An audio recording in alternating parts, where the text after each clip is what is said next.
విశ్వాసమును బట్టి నోవహు అది వరకు చూడని సంగతులను గూర్చి దేవుని చేత హెచ్చరింపబడి భయభక్తులు గలవాడై తన ఇంటి వారి రక్షణ కొరకు ఒక ఓడను సిద్ధము చేసెను. అందువలన అతడు లోకము మీద నేరస్థాపన చేసి విశ్వాసమును బట్టి కలుగు నీతికి వారసుడాయను. మరలా చదువుతున్నాను, చిత్తగించండి. విశ్వాసమును బట్టి నోవహు అది వరకు చూడని సంగతులను గూర్చి దేవుని చేత హెచ్చరింపబడి భయభక్తులు గలవాడై తన ఇంటి వారి రక్షణ కొరకు ఒక ఓడను సిద్ధము చేసెను. అందువలన అతడు లోకము మీద నేరస్థాపన చేసి విశ్వాసమును బట్టి కలుగు నీతికి వారసుడాయను. ప్రేమ కలిగిన మా పరలోకపు తండ్రి, దయగలిగిన సభల ఆఖరి మీ కృపలో మమ్మల్ని నడిపించినందులకై వందనములు. గత 2 దినాలు మీ పరిచర్య నాయన, మీ సందేశములను బట్టి నీకు వందనాలు. కూడి వచ్చిన విశేష జనాంగమును బట్టి మీకు వందనాలు చెల్లిస్తూ ఉన్నాం. చదవబడిన లేఖన భాగము నాయన, దేవోక్తులు, పరిశుద్ధ వాక్కులు నాయన, యుగములలోనూ తరములలోనూ మరుగు చేయబడినటువంటి ఈ దివ్యమైన మాటలు ప్రభువా మేము చదువుకొని ఉంటుండగా పరిశుద్ధాత్మ దేవా, నీవే నీ దాసుని నన్ను మరుగుపరచు. నాతో, మాతో, అందరితో నాయన మీరే మాటలాడి ముచ్చటించి నాయన మమ్మల్ని బలపరచి మా ఆత్మలకు క్షమాభివృద్ధిని అనుగ్రహించి నాయన నీకు ఇష్టలుగా జీవించినట్లు అనుగ్రహించమని మా ప్రభువును, నీ ప్రియ కుమారుడును, మా రక్షకుడైన యేసు పరిశుద్ధ నామమున అడిగి వేడుకొనుచున్నాము తండ్రి, ఆమేన్. ప్రభువునందు మిక్కిలి ప్రియులారా, చదవబడినటువంటి లేఖన భాగము మనందరికీ సుపరిచితమైన లేఖన భాగమే. ఇది హెబ్రీయులకు రాసిన పత్రిక 11వ అధ్యాయము నుండి తీయబడింది. ఈ హెబ్రీయులకు రాసిన పత్రిక 11వ అధ్యాయమును గ్యాలరీ ఆఫ్ ఫెయిత్ వారియర్స్ అని పిలుస్తారు. విశ్వాస వీరుల జాబితా. మనవలే దేవుని యందు విశ్వాసం ఉంచిన వారు, నీవలే నావలే దేవుని యందు విశ్వాసం ఉంచిన వారు గత తరాలలో, పూర్వకాలములో వాళ్ళు ఈ విశ్వాసము ద్వారా ఎటువంటి కార్యాలు జరిగించారో, ఏ విధంగా ఈ విశ్వాసాన్ని చేపట్టారో, వాళ్ళ విశ్వాసమును ఏ విధంగా కాపాడుకున్నారో, విశ్వాసము ద్వారా ఎటువంటి గొప్ప కార్యములు చేశారో, గత తరాల్లో భక్తులు ఏ విధంగా దేవుని చేత ఇష్టలుగా తీర్చబడ్డారో తెలియజేసేటువంటి చాప్టరే హెబ్రీయులకు రాసిన పత్రిక 11వ అధ్యాయం. ఇది విశ్వాస వీరుల జాబితా. అంటే మనమందరము కూడా విశ్వాసులమే. వాళ్ళందరూ కూడా మనకు హీరోస్ అన్నమాట. మనవలే ఈ విశ్వాసమును చేపట్టినటువంటి హీరోస్, విశ్వాస వీరుల జాబితా ఇది. అందులో మనం 7వ వచనం చదువుకుంటూ ఉన్నాం. ఆ 7వ వచనములో నోవహు అని ఒక వ్యక్తి మనకు కనబడుతూ ఉన్నాడు. ఈ నోవహును గురించి చిన్నపిల్లలు కూడా, మనం సండే స్కూల్ పిల్లలకు కూడా తెలుసు. అయితే నోవహు అట అది వరకు ఎరుగని సంగతులను గూర్చి అని లేఖనం చెబుతా ఉంది. అమ్మాయి తిరక్కండి ఇటు, టీలు కాఫీలు ఎవరికి వద్దు. ఏమ్మాయి, నేను టీ తాగను, కాఫీ తాగను. తాగి 50 ఏళ్ళు అయింది. నేను తాగంది మీరు ఎందుకు తాగాలి? నాకు కుల్లి. కూర్చోండి. దేవునికి స్తోత్రం చెప్పండి. మధ్యలో ఎవరు లేవద్దు సుమా. నోవహుకట కొన్ని సంగతులు తెలియవట. నోవహు అట కొన్ని విషయాలు అంతకు ముందు ఎరుగడట. నోవహుకు తెలియనటువంటి కొన్ని సంగతులు ఉండేవట. ఆ సంగతులను గురించి అతడు దేవుని చేత హెచ్చరింపబడేవాడట. మరేమిటో ఆ సంగతులు? నోవహుకు తెలియనటువంటి సంగతులు బహుశా ఏమై ఉండవచ్చు? నోవహు అది వరకు తెలియని సంగతులను గూర్చి అని దేవోక్తి సెలవిస్తూ ఉంది. ఏవో కొన్ని సంగతులు ఉన్నాయట, అవి నోవహుకు తెలియవట. ఈ తెలియనటువంటి సంగతులను గూర్చి అతడు దేవుని చేత హెచ్చరింపబడేవాడట. హెచ్చరింపబడి భయభక్తులు గలవాడై తన ఇంటి వారి రక్షణ కొరకు ఒక ఓడను సిద్ధం చేసుకున్నాడట. జాగ్రత్త వినాలి. బహుశా నోవహుకు అది వరకు తెలియని సంగతులు ఏమై ఉండవచ్చు అని మనం ఒకవేళ ఆలోచన చేసినట్లయితే, బహుశా దేవుని తీర్పును గూర్చినటువంటి సంగతులు ఆయనకు తెలియవు. దేవుని కోపమును గూర్చిన సంగతులు ఆయనకు తెలియవు. దేవుని ఉగ్రతను గూర్చిన సంగతులు, వరదలను గూర్చిన సంగతులు, తుఫాన్లు గూర్చిన సంగతులు, ఈ జల ప్రళయమును గూర్చినటువంటి సంగతులు, ఈ జల ప్రళయములో దేవుడు మానవులందరినీ కూడా సంహరించబోతున్నటువంటి సంగతులు నోవహుకు తెలియవు. దేవుడు నోవహుతో చెబుతూ ఉండేవాడు, ఇదిగో లోకంలో పాపం భయంకరంగా పెరిగిపోయింది కనుక నేను లోకాన్ని నశింపజేయబోతూ ఉన్నాను. నీకు తెలియదు, పైన ఆకాశములో తూములు ఉన్నాయి, నువ్వెప్పుడు చూడలేదు. ఆకాశములో తూములు ఉన్నాయి, దాంట్లో వాటర్ ఉంటుంది. నేను విప్పుతాను, విప్పితే కొండపోత కింద పడిపోద్ది వాటరు. అప్పుడు అందరూ మునిగిపోతారు. మొత్తం సకల లోకమంతా కూడా నీటితో నశింపజేయబోతున్నాను. కనుక నీవు మాత్రం, నువ్వు, మీ ఆవిడ, మీ పిల్లలు మాత్రం మిమ్మల్ని రక్షిస్తాను. మీరు పని చేయాలి, నువ్వు ఒక పని చేయాలి. ఏమిటంటే ఒక ఓడను నువ్వు సిద్ధం చేసుకోవాలన్నాడు. అలాగా నాయనా, జలప్రళయం వస్తుందా?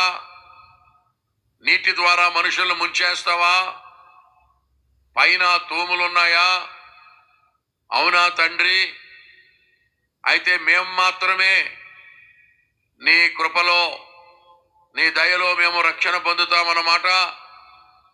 అయితే ఓడ చేసుకోవాలా డాడీ అని నోవహు దేవునితో మాట్లాడుతూ ఉన్నాడు. ప్రియులారా, ఓడ చేసుకోమని చెప్పేసి వెళ్ళిపోయాడు, కానీ ప్రాజెక్ట్ ఇచ్చాడు, కానీ ఫండ్ ఇవ్వలేదు.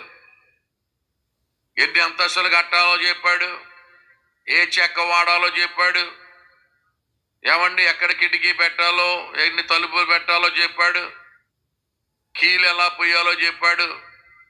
కానీ వాడకు చాలా ప్రాముఖ్యమైన 2 విషయాలు చెప్పలేదు. The rudder and the sail, చొక్కాని తెరచాప. ఏ వాడకైనా అత్యంత ప్రాముఖ్యమైనవి ఈ 2, చొక్కాని తెరచాప. ఈ రెండింటి గురించి ఏ విషయమో చెప్పలా. ఎందుకు చెప్పలేదంటే, ఏ చొక్కాని ఏ తెరచాప కూడా అంత భయంకరమైనటువంటి వరదల్లో, జల ప్రళయములో ఏ చొక్కాని ఏ తెరచాప కూడా వాళ్ళని కాయలేదు, వాడను భద్రంగా ఉంచలేదు. కానీ నోవహు వాడకు దేవుడే చొక్కానిగా, దేవుడే తెరచాపగా ఉండబోతున్నాడు. దేవునికి మహిమ కలుగునగాక. హల్లెలూయా. దేవుని బిడ్డలారా, అయితే మన అంశం ప్రాజెక్ట్ ఇచ్చాడు కానీ ఫండ్ ఇవ్వలేదు. మనమైతే అంటాం ఏ చెక్కతో కట్టాలో దేంతో కట్టాలో మనకి తెలుసు, కానీ ముందు క్యాష్ కొట్టు. ఏం కొట్టమంటాం? క్యాష్ కొట్టండి, తర్వాత చూద్దామంటాం. ప్రాజెక్ట్ ఇచ్చాడు, ఫండ్ ఇవ్వకుండా వెళ్ళిపోయాడు. దేవుని బిడ్డలారా, ఇక మొదలు పెట్టాడు మనోడు. పొలాలు అమ్ముతున్నాడు, స్థలాలు అమ్ముతున్నాడు, చెట్లు కొంటున్నాడు. ఊరోళ్ళందరూ కూడా హెగతాళి చేస్తున్నారు. ఏంట్రా ఉన్న పొలాలన్నీ అమ్మేస్తున్నావు, స్థలాలన్నీ అమ్మేస్తున్నావు అంటే, ఒరే జలప్రళయం వచ్చేస్తుందట, పైనుంచి తూములు ఉన్నాయంట, పైన ఆ తూములు దేవుడు ఇప్పుతాడట, మీరందరూ కూడా మునిగిపోతారట, నేను మా కుటుంబం మాత్రం రక్షణ పొందుతామట అని ఈ పాత సృష్టికి కొన్ని గుర్తులుగా కొన్ని జంటలుగా జంతువులు వస్తాయట. ఇవన్నీ దేవుడు చెబుతా ఉన్నాడు. ఒక ఓడ కట్టుకోమన్నాడు అని చెప్తా ఉంటే, building a ship in the dry land, on the dry land is a great joke. దేవుని బిడ్డలారా, ఓడను పొడి నేల మీద కట్టడం అనేది ఒక పెద్ద జోక్ అన్నమాట. అందరూ కూడా అతన్ని ఏడిపిస్తా ఉన్నారు, పిచ్చోళ్ళ చూస్తా ఉన్నారు.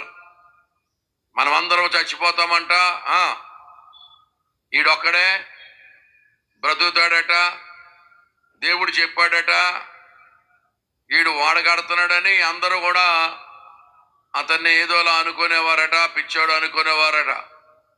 ఒక భక్తుడు అన్నాడు, ప్రియులారా, నీ విశ్వాసము ఇతరులకి పిచ్చితనంగా కనపడకపోతే నీ విశ్వాసములో ఏదో తేడా ఉన్నట్టే అన్నాడు. మనుషులకు నువ్వు పిచ్చవాళ్లాగా నీ చేష్టలు, నీ పనులు, విశ్వాస సహితమైన నీ పనులు అన్యజనులకు అది పిచ్చిగా కనపడకపోతే మన విశ్వాసములో ఏదో తేడా ఉన్నట్టే. అందుకని దేవుణ్ణి ఎప్పుడు కూడా నమ్మేటప్పుడు ఇంపాసిబిలిటీస్ కొరకే నమ్మాలి. చిన్న చిన్న విషయాల కొరకు దేవుణ్ణి నమ్మడం కాదు. You must be able to believe God that is going to do the impossibilities. అసాధ్యమైనటువంటి వాటి కొరకు దేవుని నమ్మాలి. అది అబ్రహాము యొక్క లక్షణం. దేవునికి స్తోత్రం కలుగునగాక. హల్లెలూయా. దేవుని బిడ్డలారా, వాడ కట్టేశాడు. ఏమండి, జంటలుగా జంతువులు వచ్చినాయి. దేవుడే తలుపు వేసేసి తాళం వేసి పట్టుకుపోయాడు. ఒకవేళ తాళం ఇతన్ని వేయమంటే మునిగిపోతున్నప్పుడు వచ్చి, ఒరే మీ అన్నయ్యని లేదా మీ బులుబాబుని, మీ తమ్ముడిని తలుపు తీరా, మీ అక్కని మీ అప్పని అన్నాడు అనుకో, తలుపు తీసేస్తాడేమో కరిగిపోయని దేవుడే లాక్ చేసుకుని పోయాడట. దేవునికి స్తోత్రం. జలప్రళయం వచ్చేసింది.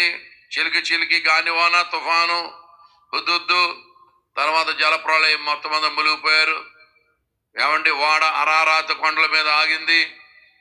దేవుడే వచ్చి తీశాడు తలుపు. మొట్టమొదటి ప్రశ్న అడిగాడట వాళ్ళలో నుంచి బయటికి రాగానే, నోవహు ఈ వాడ కట్టడానికి ఎన్ని ఎకరాలు అమ్మేశావు అన్నాడట. ఎన్ని ఎకరాలు అమ్మేయడు పెట్టిన ఆయన, ఉన్నదంతా అమ్మేశాను అన్నాడట. మరి ఇప్పుడు ఏమైనా కంచేసుకుంటావేమో వేసుకో అన్నాడట. ఇంకా కంచేసుకోవడానికి ఇంకెవడున్నాడు అక్కడ? ఓ దస్తావేజులా, రిజిస్టర్ ఆఫీసా, ఇది మా తాతడానికి ఎవడన్నా మనవడా, మునుమనవడా, ఒక మనిషా? దేవుని బిడ్డలారో భక్తుడు అన్నాడు, దేవునికి ఇస్తే రిటర్న్స్ అలాగే ఉంటాయంట. ఇంకా కంచా ఏమన్నా, ఉన్నదంతా భూమి అంతా అయిందే. దేవునికి స్తోత్రం చెప్పండి. దేవుని మాటకు లోబడితే దేవుని బిడ్డలారా, దేవుని కార్యాలు అలాగుంటాయి. ఇలాగున వాడగట్టుకొని ఈవేళ నోవహు ఒక్కడే బ్రతికాడు. ఈవేళ భూమి మీద ఉన్నటువంటి జనాంగాలు అందరూ కూడా ఈ నోవహు యొక్క ముగ్గురు కుమారులుండి వచ్చిన వాళ్లే. ఎవరి ముగ్గురు కుమారులు? షేము, పాము కాదు, హాము. షేము, హాము, యాపేతు. ఈ ముగ్గురే. భూమి మీద ఉన్నటువంటి జనాలందరూ కూడా ఆ ముగ్గురులోంచి వచ్చిన వాళ్లే. ఈవేళ భూమి మీద మానవులు మాట్లాడే భాషలన్నీ కూడా ఈ ముగ్గురు నుంచి వచ్చిన భాషలే. If you go to any prestigious university, you will have a department called the department of linguistics. భాషా శాస్త్రం అనేటువంటి ఒక డిపార్ట్మెంట్ ఉంటుంది. ఆ భాషా శాస్త్రం వారు ఏం చేశారంటే, ప్రపంచంలో ఉన్నటువంటి భాషలన్నింటినీ కూడా క్రోడీకరించి వాటి వాటి పోలికల చొప్పున 3 భాగాలుగా మార్చారు. 3 భాగాలుగా డివైడ్ చేశారు. ఆ 3 భాగాలకు ఏమని పేర్లు పెట్టారు తెలుసా? Semitic languages, Hamitic languages and Japhetic languages. షేము సంతతి వారు మాట్లాడిన భాషలు, హాము సంతతి వారు మాట్లాడిన భాషలు, యాపేతు సంతతి వారు మాట్లాడిన భాషలే ఈవేళ భూమి మీద ఉన్నాయి. Semitic languages, Hamitic languages and Japhetic languages. ఈవేళ భూమి మీదకి ఇన్ని జాతులు ఎలాగొచ్చినాయి అన్న ప్రశ్నకు కానీ, ఈవేళ భూమి మీదకి ఇన్ని భాషలు ఎలా వచ్చినాయనే ప్రశ్నకు కానీ సమాధానం చెప్పేటువంటి గ్రంథం కానీ మతము కానీ లేదు. ఇటువంటి వైటల్ క్వశ్చన్స్ అన్నిటికీ సమాధానాలు చెప్పే, అధికారిక సమాధానం చెప్పే ఏకైక గ్రంథం పరిశుద్ధ బైబిల్ గ్రంథం. దేవునికి మహిమ కలుగునగాక. అందుకనే మనకు ఒక పుస్తకమే ఉన్నది, జెనిసిస్ అని, ఆది కాండం అని. అన్నిటి ఆరంభాన్ని తెలియజేసేటువంటి గ్రంథం అది. కనుక దేవుని బిడ్డలారా, ఈవేళ నేను మీకు నోవహు వాడు గురించి చెప్పడానికి విశాఖపట్నానికి రావాల్సిన పనేమీ లేదు. అయితే నోవహు ఏం చేస్తున్నాడంటే తెలుసా? నోవహు వాడ కట్టుకుని దేవుని మాటకు లోబట్టు ద్వారా అతను ఒక పని చేస్తున్నాడట. ఏమిటా పని? లోకము మీద నేరస్థాపన చేస్తున్నాడు. దేవునికి స్తోత్రం కలుగునగా. ఏమిటి? నోవహు లోకం మీద నేరస్థాపన చేయడం ఏమిటి? దేవుని బిడ్డలారా, దేవుడు ఈ లోకానికి తీర్పు తీర్చేటువంటి ఒక దినాన్ని ఏర్పాటు చేశాడు. దేవుడు తన అనంత జ్ఞానములో, ఆయన అనంత ప్రణాళికలో, ఆయన యొక్క క్యాలెండర్లో దేవుడు ఒక దినాన్ని ఏర్పాటు చేశాడు. అదేమి దినం అంటే తీర్పు దినం. భూనివాసులందరికీ అలాగే సకల దేవతలకు కూడా దేవుడు తీర్పు తీర్చేటువంటి ఒక దినం ఏర్పాటు చేశాడు. ఆ దినాన్ని ప్రియమైన వారలారా, కొంతమంది నేరస్థాపన చేస్తారు. ఆ నేరస్థాపన కనుక రుజువైతే మీకు కోర్టులో 2 పదాలు వాడతారు. ఒకటి కన్విక్షన్, రెండవది ఎక్విటల్. పలకండి. కన్విక్షన్. నోరు శుద్ధ అవుతుంది, వెధవది. పలకండి. Conviction, acquittal. ఈ 2 పదాలు కోర్టులో వాడతారు. కన్విక్షన్ అంటే ఏమిటంటే, ఆ చెప్పినటువంటి నేరము, ఆ మోపినటువంటి నేరము గనక రుజువైతే కన్విక్షన్ పడుతుంది.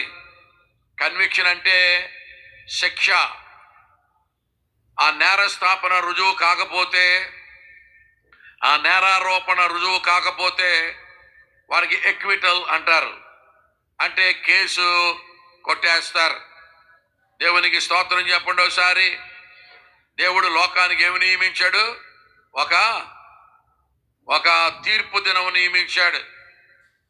ఆ తీర్పు దినాన్ని కొంతమంది నేరారోపణ చేస్తారు. ఈ నేరారోపణ చేసేటువంటి వారు 3. మొదటిది నోవహు నేరారోపణ చేస్తాడు. ఏమని నేరారోపణ చేస్తాడు తెలుసా?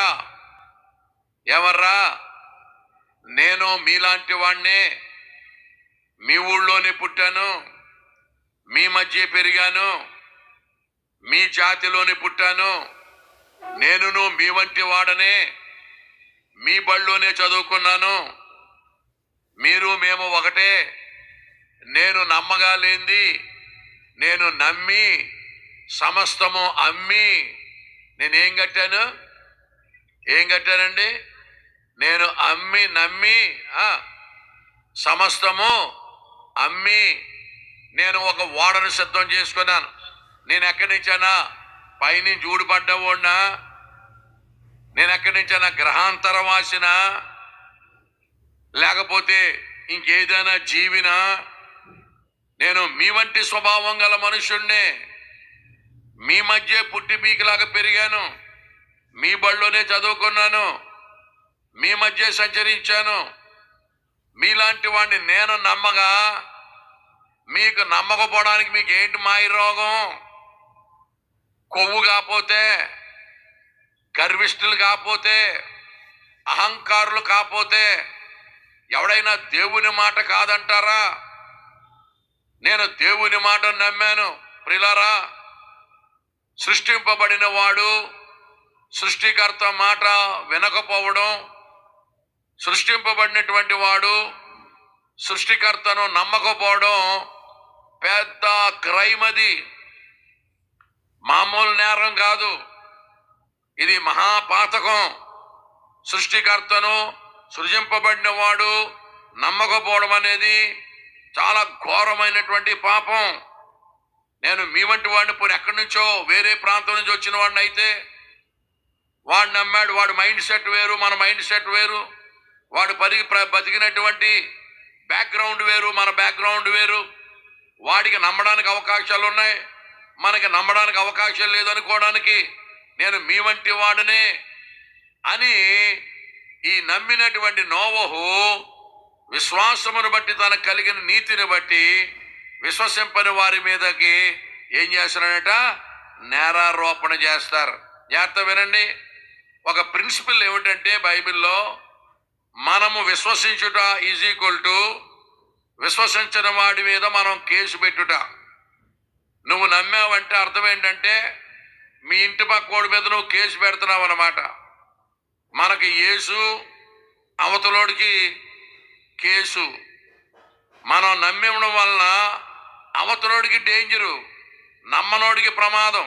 దేవుడు అడుగుతాడు రేపొద్దున్న, ఒరే మీ ఇంటి పక్కోడు నమ్మాడు, మీ ఇంటి ఎదురుగుండా వాడు నమ్మాడు, నీకేం మాయ రోగంరా? వాడు నమ్మగాలేంది? నువ్వేమన్నా పైనుంచి ఊడిపడ్డావంటరా? నువ్వు వాడిలాంటి వాడివే కదరా అని నమ్మిన వారి వలన నమ్మని వారికి కలిగే నష్టమేంటి తెలుసా? అది వాళ్ళ మీదకి నేరారోపణ అవుతుంది. అర్థమైన వాడని చిత్తగించండి, లేకపోతే 29 నుంచి చదువుతున్నాను వినండి. మరియు జనులు గుంపులుగా కూడినప్పుడు ఆయన ఎలాగూ చెప్పసాగాను, ఈ తరము వారు దుష్టతరము వారయ్యుండి సూచక్రియను అడుగుచున్నారు. అయితే యోనాను గూర్చిన సూచక్రియే గాని మరి ఏ సూచక్రియ వీరికి అనుగ్రహింపబడదు. ఆమాయ్ యోనా నీనివే పట్టణస్థులకు ఎలాగో సూచనగా ఉండెనో అలాగే మనుష్య కుమారుడును ఈ తరము వారికి సూచనగా ఉండును. దక్షిణ దేశపు రాణి విమర్శ కాలమున ఈ తరము వారితో కూడా లేచి వారి మీద నేరస్థాపన చేయును. ఆమె సొలొమోను జ్ఞానము వినుటకు భూమి అంతము నుండి వచ్చెను. ఇదిగో సొలొమోను కంటే గొప్పవాడిక్కడ ఉన్నాడు. నీనివే మనుష్యులు విమర్శ కాలమున ఈ తరము వారితో కూడా నిలువబడి వారి మీద నేరస్థాపన చేయుదురు. వారు యోనా ప్రకటన విని మారు మనసు పొందిరి. ఇదిగో యోనా కంటే యోనా కంటే గొప్పవాడు ఇక్కడ ఉన్నాడు. దేవునికి స్తోత్రం చెప్పండి సార్ గట్టిగా. హల్లెలూయా చెప్పండి. నేరస్థాపన చేసేవాళ్ళు ముగ్గురు. రెండో వ్యక్తి ఎవరంటే నీనివే పట్టణస్థులు. దేవునికి స్తోత్రం. హల్లెలూయా. నీనివే పట్టణస్థులు. ప్రియులారా, నీనివే పట్టణం గురించి మనకు తెలుసు. నీనివే పట్టణం యొక్క పాపము భయంకరంగా పెరిగిపోయింది. దేవునికి కోపం వచ్చింది. దేవుడు నీనివే పట్టణాన్ని నాశనం చేయదలిచాడు. దేవుడు ఎప్పుడు కూడా నాశనం చేసే ముందు లేక శిక్షించే ముందు ఆయన వార్నింగ్ ఇస్తాడు, హెచ్చరిస్తాడు. 2-3 సార్లు హెచ్చరించిన తర్వాతే దేవుడు మానవులను శిక్షిస్తాడు. కనుక నీనివే పట్టణాన్ని దేవుడు కాల్చేయదలుచుకున్నాడు. అగ్ని గంధకాలతో నినివే పట్టణం మీద అగ్నిని కుమ్మరించి నినివే పట్టణంలో ఉన్న వారందరినీ కూడా దేవుడు చంపేయడానికి డిసైడ్ అయ్యి ఒక ప్రవక్తని ఎంచుకున్నాడు. ఆయన పేరు చెప్పాలి, యోనాతో అంటూ ఉన్నాడు, యోనా, నినివే పట్టణం యొక్క దుర్గతి వచ్చింది, దాని పాపం చాలా భయంకరంగా పెరిగిపోయింది. ఏమంటే టికెట్ కొనుక్కొని బెర్త్ రిజర్వ్ చేయించుకొని ముసుగు దాన్ని పడుకున్నాడు. ఏమండి ఇక్కడేమో తుఫాను రేగుతా ఉంది, వాళ్ళలో ఉన్న సరుకులన్నీ కూడా కింద పడేస్తున్నారు వాడను తేలిక చేయడానికి. చాలా కాస్ట్లీ మెటీరియల్ అంతా కూడా పడేస్తున్నారు. ఎంత తేలిక చేసినా తుఫాన్లో వాడ మునిగిపోయే ప్రమాదం, మనుషులు ప్రాణాపాయం వచ్చేటప్పటికి వాళ్ళందరూ ఆలోచన చేస్తున్నారు, ఇంత కీడు సంభవించడానికి ఎవరు కారణం? ఇంత భయంకరమైన శని, ఇంత భయంకరమైన అపాయం, ఇంత ఘోర ప్రాణాపాయం కలగడానికి ఇందులో ఎవడో భయంకరమైనటువంటి పాపి ఉండుండొచ్చు. ఎవని పాపం వల్ల ఇది సంభవించిందని వాళ్ళకి ఆలోచన వచ్చి చీట్లు వేద్దాం అనుకున్నారు. చీట్లు వేస్తే ఆ చీటీ ఎవరి మీద పడింది? యోనా మీద పడింది. దేవుని బిడ్డలారా, యోనాను పిలిచారు, లేపారు. రే ఓ ఈ నిద్రపోతా, నీకు నిద్ర ఎలా కడుతుందరా? ఓ ఈ నిద్రపోతా, లేవరా, నీ దేవుడిని స్మరించరా, ఇంతకీ నీ సంగతి ఏంటంటే ఆడు మొత్తం ఎక్స్ప్లెయిన్ అంతా చేశాడు. చేసిన తర్వాత ఆయన ఒప్పుకున్నాడు, నన్ను దేవుడు పట్టణం వెళ్ళమంటికి పట్టణం వెళ్ళిపోతాం, దేవుని నుంచి పారిపోతున్నాను, మీరందరూ బ్రతకాలంటే నన్ను మీరు ఏం చేయాలి? సముద్రంలో కట్టిపడేయమంటే వాళ్ళు ప్రార్థన చేసుకున్నారు, ప్రభువా ఒక నిరపరాధిని చంపామనేటువంటి పాపం దోషంగాని మా మీద కలగకుండా మమ్మల్ని క్షమించమని చెప్పి యేసునామంలో ఇసిరేశారండి. దేవునికి స్తోత్రం కలుగునగా. హల్లెలూయా చెప్పండి గట్టిగా, హల్లెలూయా. ఇసిరేస్తే దేవుడు చూడండి, ఇప్పుడు దేవుడు ఏమనుకోవాలి? వెళ్ళమంటే వెళ్ళనన్నాడు, వేరే చోటుకి వెళ్ళిపోతున్నాడు. అప్పుడు దేవుడు ఏం చేయాలి? ఎవరా, నువ్వు ఒక్కడివే ఉన్నావా? నాకు ఇక లోకంలో మనుషులు లేరు అనుకుంటున్నావా?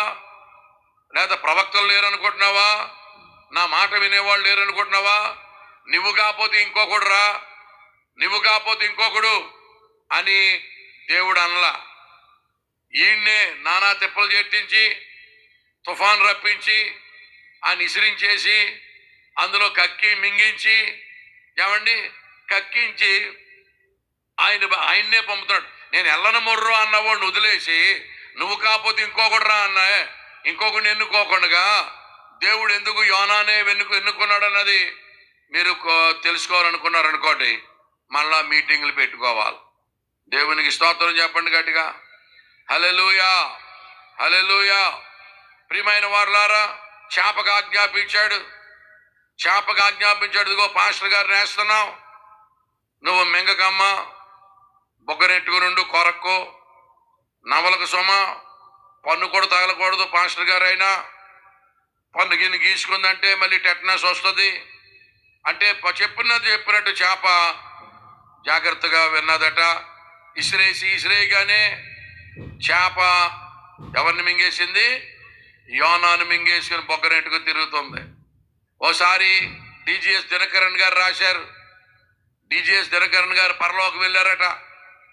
పరలోకంలో చాలా మంది భక్తులను చూశాడట. యోనా కూడా కనిపించాడట అక్కడ. యోనాని అడిగాడట, యోనా నిన్ను చేప మింగేసింది కదా, నువ్వు చేప కడుపులో అరిగిపోవాలి కదా, 3 రోజులైనా ఎందుకు అరగలేదు అన్నాడట. అంటే యోనా అన్నాడట, నేను అరక్కుండగా దేవుడు నా చుట్టూ ఒక పలచని పొర కప్పాడు అన్నాడట.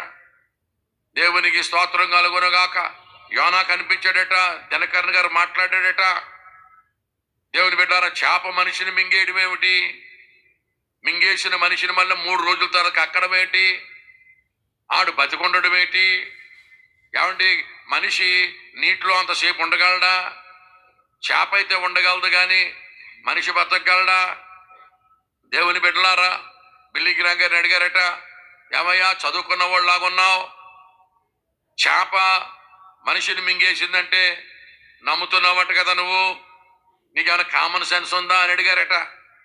అప్పుడు బిల్లి గ్రామ్ గారు అన్నారట, చేప మనిషిని మింగిందంటే నమ్మడం కాదు, యోనాయే తిమింగలాన్ని మింగేశాడని నమ్ముతాను, నా దేవుడు అంత గొప్పోడు అన్నాడట. దేవునికి మహిమ కలుగునగాక. చేప మనిషిని మింగేది కాదు, మనిషే చేపను మింగేసి 3 రోజుల తర్వాత కక్కాడన్నా నమ్ముతాను, నేను నమ్ముతున్న దేవుడు అంత గొప్పవాడు. దేవునికి స్తోత్రం కలుగునగాక. హల్లెలూయా చెప్పండి గట్టిగా. ఏమండి, ఇప్పుడు ఈ కథ చెప్పడానికి విశాఖపట్నం నుంచి స్పీకర్ని పిలవాలా? యోనా కథ చెప్పడానికి రావాలటండి స్పీకర్. దేవుని బిడ్డ, విషయం ఏమిటంటే కక్కేసిన తర్వాత వాడు లోతైన ప్రార్థన చేస్తున్నాడు అక్కడి నుంచి. ఏమంటే నాచేమో తనకు చుట్టుకుపోతా ఉంది, అదేమో టోరా లాగా జైంట్ వీల్ లాగా తెగ తిప్పేస్తుంది, వీడికి కడుపు తిప్పేస్తుంది, తలపోటు వచ్చేస్తుంది. అక్కడి నుంచి ప్రార్థన చేస్తున్నాడు. అప్పుడు వెళ్తావా అంటే వెళ్తాను బాబు అన్నాడు. అప్పుడు చేపతో చెప్పాడు, చేప నువ్వు పలానా బీచ్లో మనోడిని కక్కే అన్నాడు. కక్కేసిన తర్వాత ఆవిడ సబ్బాయి ఏమన్నా ఆ నీసంతా ఇసుకెట్టుకుని తోముకొని, ఇసుకతో తోముకొని ఇప్పుడు వెళ్తావా అంటే వెళ్తానన్నాడు. అప్పుడు నినివే పట్టణానికి వెళ్ళి ఏం చేశాడు తెలుసా? ఒరే నినివే పట్టణస్తులారా, ఓ నినివే పట్టణస్తులారా, నా పేరు యోనా, నేను దేవుని యొక్క సేవకుణ్ణి, నేను భూమి ఆకాశములకు సృష్టికర్త అయినటువంటి దేవుని సేవకుణ్ణి, ప్రవక్తను. ఇదిగో మీ పట్టణం భయంకరమైన ఘోరమైనటువంటి దుస్థితిలో ఉంది. మీరందరూ దేవునికి విరోధంగా బ్రతుకుతూ ఉన్నారు, అద్దు ఆపు లేకుండా బతుకుతూ ఉన్నారు. భయంకరమైన వ్యభిచారము, దొంగతనము, జోదము, సకలమైన పాపాలు మీలో పెరిగిపోయినాయి. మీ మీద దేవునికి భయంకరమైన కోపం వచ్చింది. మొత్తం మీ పట్టణాన్ని అలాగ అగ్నితో కాల్చేస్తానని నన్ను చెప్పమని పంపించాడు. నేను ససేమిరా మీ ఊరు రావడానికి నేను అసలు ఇష్టపడలేదు. నేను ఆ పట్టణం వెళ్ళనంటే వెళ్ళనన్నాను. నేను వెళ్ళనంటే వెళ్ళనన్నాను రా బాబు. అసలు మీ ఊళ్ళో అడుగెట్టడం నాకు ఇష్టమే లేదు. నేను వెళ్ళనని చెప్పి ఇంకొక ఊరు పారిపోతున్నాను. ఇంకొక ఊరు పారిపోతుంటే ఇదిగో తుఫాను పుట్టించాడు. తుఫాను పుట్టిస్తే వాడ మునిగిపోయే పరిస్థితి వచ్చింది. ఆ వాళ్ళలో ఉన్న కుర్రు అంతా ఏం చేశారంటే, ఇంత కీడు ఎవరి మీద వచ్చిందని, ఎవరి వల్ల వచ్చిందని చీటీలు వేశారు. చీటీలు వేస్తే చీటీ నా పేరు మీద పడింది.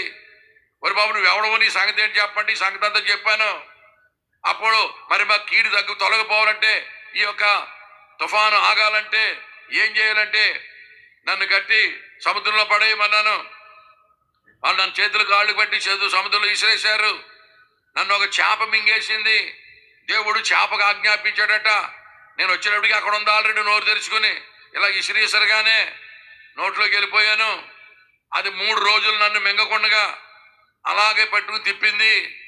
తలకి నాచు పట్టుకుపోయింది. నేను గిరగిర లోపలికి పైకి లోపలికి అడుగు బాగా తీసుకెళ్ళిపోతుంది. 3 రోజుల తర్వాత నన్ను కక్కింది సముద్రంలో, బీచ్లో. అప్పుడు నేను ఈ నీసంతా ఇసుకతో తోముకొని మీ ఊరు వచ్చారు అంటప్పటికి వాళ్ళు ఆశ్చర్యపోయారట. ఏమిటేంటి, ఎక్కడ వినలేటువంటి సోచ్యం, ఏం చెబుతున్నావు, అసలు నువ్వు చెప్పేది సత్యమేనా? సత్యమే అంటారేంట్రా? ఇంకా కావాలంటే నీసు ఇంకా ఉంది, పోలేదు, ఇంకా వాసన చూసుకోండిరా. నేను ఎక్కడి నుంచి వచ్చాను అనుకుంటున్నారు? చేప కడుపులోంచి వచ్చాను. నేను మామూలుగా వచ్చినోడిని కాదు. అసలు మీ ఊర్లో అడిగెట్టడం నాకు ఇష్టమే లేదు. నేను పొలోమని ఇంకొక ఊరు వెళ్ళిపోతున్నాను. ఊరుకున్నాడు కాదు దేవుడు. నన్ను తుఫాను రప్పించి అందులో సముద్రంలో పడేయించి చేప చేత కక్కించి మింగించి తర్వాత కక్కింతే వచ్చాను. నేనేమన్నా మామూలుగా వచ్చాను అనుకుంటున్నారా మీ ఊరు అని అవండి యోనా ప్రకటిస్తూ ఉంటేనట, చరిత్రలో జరిగిన సంఘటన, యథార్థ గాథది. వాళ్ళ మాటలు విని ఆశ్చర్యపోయారట. ఏమిటేమిటి, ఇంతవరకు మానవ చరిత్రలో గాని ఎక్కడా ఇటువంటి సంఘటన మేము వినలేదు. దేవుడు మా పాపాన్ని చూశాడా? దేవుని దృష్టికి చాలా భయంకరంగా ఉందా? మా పాపం పండిపోయిందా? మా పాపం నిండిపోయిందా? దేవుడు మమ్మల్ని చంపేయడానికి పూనుకున్నాడా? నిన్ను వెళ్ళమంటే నువ్వు వెళ్ళనన్నావా? వెళ్ళకుండా ఒక ఊరెళ్ళిపోతుంటే సముద్రంలో పడేసి చేప చేత మింగించాడా? చేప మింగడం ఏమిటి? 3 రోజులు నువ్వు బతకడం ఏమిటి? అది నిన్ను కక్కడం ఏమిటి? కక్కిన తర్వాత మళ్ళీ చెప్పడం ఏమిటి? ఇంకా ఇటువంటి సంఘటన జరిగినప్పుడన్నా మేము కనుక మారకపోతే ఇంకా మా బతుకు మాకు పుట్టగతులే ఉండవు. ఇంత అద్భుతం జరిగిన తర్వాత, ఇంత మహత్కార్యం జరిగిన తర్వాత, ఇంత సూచక్రియ జరిగిన తర్వాత, ఇదేమన్నా మామూలు సూచక్రియ? ఏమండి, ఇంత సూచక్రియ జరిగిన తర్వాత కూడా మేము యెహోవా యందు భయభక్తులు నిలపకపోతే, మా పాపమును మేము విడిచిపెట్టకపోతే, మేము పశ్చాత్తాపడకపోతే, మేము మారు మనసు పొందకపోతే ఇక మా బ్రతుకులే కాదని చెప్పి రాజు దగ్గర నుంచి ఏమండి చిన్న దాసుని వరకు కూడా అందరూ గోనె బట్ట కట్టుకొని ఏమండి బూడిదలో కూర్చొని తల మీద బుగ్గి వేసుకొని పశ్చాత్తాపడి అతిక్రమాలు దోషాలు ఒప్పుకొని ఉపవాసం ఉండి అంగలార్చి ప్రార్థన చేశారట. దేవునికి స్తోత్రం కలుగునుగాక. ఎంత అద్భుతమైన చరిత్రలో జరిగిన సంగతి అండి. జాగ్రత్త వినండి. ఇంకా ఇప్పుడు కూడా మనం మారకపోతే అసలు మనకి ఇక పుట్టగతులు ఉండవురా. మన పుట్టగతులు ఉండవు. అసలు మన ఊరే చరిత్రలో ఇక ఉండదు, మ్యాప్లో ఉండదు మన ఊరు, మన వంశాలు ఉండవు. ఎంత అద్భుతం, ఎంత మహత్కార్యం, ఎంత గొప్ప సూచక్రియ. ఒక పాస్టర్ గారిని చేప మింగేసి 3 రోజుల తర్వాత ఆయన్ని కక్కగా వచ్చిన సేవకుడు మామూలుడు కాదు, చేప కడుపులోంచి వచ్చినాడు. దేవునికి స్తోత్రం చెప్పండి. పాస్టర్లు అందరూ అమ్మ కడుపులోంచి చేస్తారు, ఈడేమో ఏ కడుపులోంచి వచ్చాడు? ఇది చేప కడుపులోంచి వచ్చాడట. అమ్మ బాబోయ్, ఇప్పటికన్నా మనం మారు మనసు పొందాలి. It's already high time. Come on, declare a national fasting. Praise the lord. జాతీయ ఏమండి మొత్తం జాతీయ ఉపవాస దినం. దేవునికి స్తోత్రం కలుగునుగాక. నేషనల్ ఫాస్టింగ్ ప్రేయర్ ప్రకటించాడు రాజు మొదలుకొని దాసుని వరకు చిన్నపిల్లలు కూడా ఉపవాసమే. దేవునికి స్తోత్రం. పశువులు కూడా ఉపవాసమే, కోళ్ళు కూడా ఉపవాసమే. కోళ్ళు కూడా ఎవడు నోకలేదంట. దేవునికి స్తోత్రం కలుగునుగాక. ఏడ్చారటండి, గోలెత్తి ఏడ్చారట. ఏడ్చి పశ్చాత్తాపడితే ఈ యోనా ఏమండి దేవునితో చెప్తున్నాడు, నువ్వు యోనా చూస్తున్నాడు దేవుని యొక్క కోపం వచ్చేస్తుంది, ఒకరోజు వచ్చేస్తుంది, కాలిపోతారని చూస్తున్నాడు. ఎక్కడ కాలడం జరగలేదు. ఏమంటే పశ్చాత్తాపడితే దేవుని కనికరం వచ్చేసింది. ఆయన చేయతలచిన కీడు చేయక మానే దేవుడు. దేవునికి స్తోత్రం కలుగునుగాక. నువ్వు మారు మనసు పొందినప్పుడు, నువ్వు పశ్చాత్తాపడినప్పుడు ఏమండి నువ్వు చేయదలిచిన కీడు ఏమండి నువ్వు చెడ పనులు చేయడం మానేసినప్పుడు ఆయన కూడా చేయదలచిన కీడు చేయక మానే దేవుడు. దేవునికి స్తోత్రం. అయితే మీకు ఒక విషయం తెలుసా? యోనా ఏమన్నాడు తెలుసా? నువ్వు అసలు వెళ్ళకపోవడానికి కారణం ఏంటి? నిన్ను నినివే పట్టణం తార్షీషు వెళ్ళమంటే తార్షీషు ఎందుకు వెళ్తున్నావు అంటే యోనా ఏమన్నాడు తెలుసా? నువ్వు అత్యంత జాలి గలవాడు, అత్యంత కరుణ గలవాడు, అత్యంత ప్రేమామయుడు. నీ సంగతి నాకు బాగా తెలుసు. నువ్వు ప్రకటించమంటావు, నేను ప్రకటిస్తాను. వాళ్ళేమో ఏడుస్తారు, నువ్వేమో ఏడిస్తే చూడలేవు. నీ వీక్నెస్ నాకు తెలుసు. నేనేమో నా డిపాజిట్లు ఉండవు అక్కడ, నేనేదో ప్రవక్తనాన్ని బయలుదేరుతాను, నువ్వేమో చెప్పింది చేయవు. నీతో ఎందుకు వచ్చింది బాబు నాకని నేను వెళ్ళిపోతున్నాను అన్నాడు. నిజంగా అక్కడికి వెళ్ళేసరికి జరిగింది ఏది? అదే జరిగింది. జాగ్రత్త వింటున్నారా? స్తోత్రం చెప్పండారా. ఇప్పుడు యోనా అనుకున్నదే జరిగిందా? నా దేశమంతా ఉన్నప్పుడే నేను అలాగ అనుకున్నాను కదా, నేను వెళ్తాను, వెళ్ళిన వరకు ప్రకటిస్తాను, ప్రకటిస్తే వాళ్ళు ఏడుస్తే నువ్వు చూడలేవు, ఇక అగ్ని ఉండదు, గిగ్ని ఉండదు, నా మాటలకేమి విలువ ఉండదు అని ముందే అనుకున్నాను కదా అన్నాడు. కానీ యోనాకి ఇంకొక విషయం తెలియదు ప్రియులారా. యోనాని దేవుడు ఒక సూచనగా ఉంచబోతున్నాడు. ప్రభు అయిన యేసు క్రీస్తు యొక్క ఏమండి భూగర్భంలో 3 దినాలు ప్రభు ఉండేటువంటి సందర్భానికి ముంగుర్తుగా యోనాని చేప కడుపులో 3 రోజులు ఉండబోతున్నాడు. అదొక గొప్ప సూచక్రియ ఉంచబోతున్నాడని యోనాకి సంగతే తెలియదు. స్తోత్రం చెప్పండి గట్టిగా, హల్లెలూయా. ఏమండి, ఇప్పుడు నినివే పట్టణస్థులు ఏమండి ఈ తరం మీద ఏం చేస్తారో తెలుసా? నేరస్థాపన. ఏమని నేరస్థాపన చేస్తారు? ఏమని నేరస్థాపన చేస్తారు? ఒరే మీదేమి తరవరా, మేము యోనా అనేటువంటి వ్యక్తి చేప కడుపులోంచి వచ్చి ప్రకటిస్తేనే మేము ఆశ్చర్యపోయి మేము మేము ఏమండి దేవుణ్ణి మహిమపరచి మేము దేవుని సన్నిధిలో సాగిలిపడి పశ్చాత్తాపడ్డాం. మీరు దానికంటే అద్భుతం చూశారు. యాంగన ప్రభు అయిన యేసుక్రీస్తే దేవుని కుమారుడే మనుజావతారుడుగా వచ్చి మీ అందరి కొరకు యజ్ఞము చేసి 3 దినాలు సమాధి చేయబడి చనిపోయి సమాధి చేయబడి 3వ దినమున తిరిగి లేచి మీకు దేవుని వాక్యం చెబుతా ఉంటే మీరు నమ్మలేదట. మీ తరం మీద మా తరమే. మీకు అర్థమవుతుందో లేదో నాకు అర్థం అవట్లేదు. ఏం మనుషులు మీరు ఇలా ఉన్నారా? చేప కడుపులోంచి ఒకడు వచ్చాడంటేనే మేము పిచ్చెక్కిపోయాం, భయపడిపోయాం, వణికిపోయాం. అది మామూలు అద్భుతమా అని సాగిలి పడిపోయాం. మరి మీదేమి తరమరా? దీనికంటే అద్భుతం దేవుని కుమారుడే దిగి వచ్చి మనుజావతారుడిగా వచ్చి మానవులందరి కొరకు పాపక్షమాపణ కొరకు ప్రాయశ్చిత్తం జరిగించి ఆయన చనిపోయి సమాధి చేయబడి 3 దినములు భూగర్భంలో ఉండి 3వ దినమున మృత్యుంజయుడే లేచి నా మాటలు నమ్మమని చెప్తుంటే మీరు నమ్మలేదంట అని ఆ తరము వారు ఈ తరము వారి మీద ఏం చేస్తారు? నేరారోపణ చేస్తారు. ఏ అద్భుతం గొప్పదండి? యోనా చేప కడుపులో 3 రోజులు ఉండడం గొప్ప? చనిపోయి సమాధి చేయబడి భూగర్భంలో 3 దినాలుండి మృత్యుంజయుడై మహిమ శరీరంతో లేచి 40 రోజులు అనేకులు ప్రత్యక్షమైనటువంటి ఆ అద్భుతం గొప్ప? ఏ అద్భుతం గొప్ప? రెండో అద్భుతమే యేసయ్య అద్భుతం గొప్ప. కనుక ఈ చిన్న అద్భుతానికి మారు మనసు పొందిన వాళ్ళు పెద్ద అద్భుతానికి కూడా మారు మనసు పొందిన వాళ్ళ మీద ఏం చేస్తారు? అమ్మయ్య ఇప్పుడుకి ఎక్కినట్టుందరా బాబు మీకో దండం. మీరు ఏ భాష మనుషులు? ఏమండి, ఈ చిన్న అద్భుతానికే మారు మనసు పొందినటువంటి వాళ్ళు పెద్ద అద్భుతం చూసి కూడా మారు మనసు పొందిన వాళ్ళ మీద ఏం చేస్తారు? నేరస్థాపన చేస్తారు. నేరస్థాపన చేస్తే ఆ నేరం రుజువవుతుంది.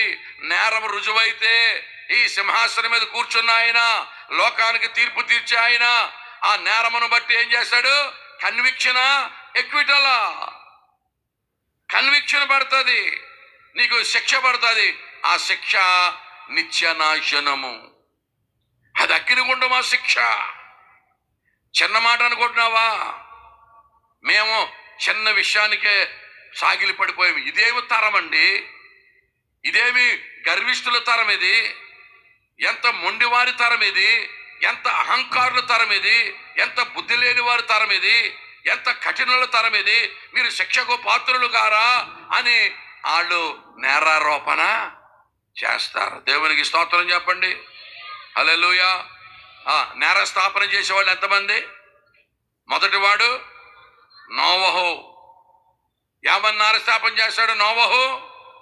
నేను నమ్మగా లేంది నీకేం మాయి రోవరా, నేను మీలాంటి వాడినే, వేరే గ్రహాంతరవాసిని కాదు.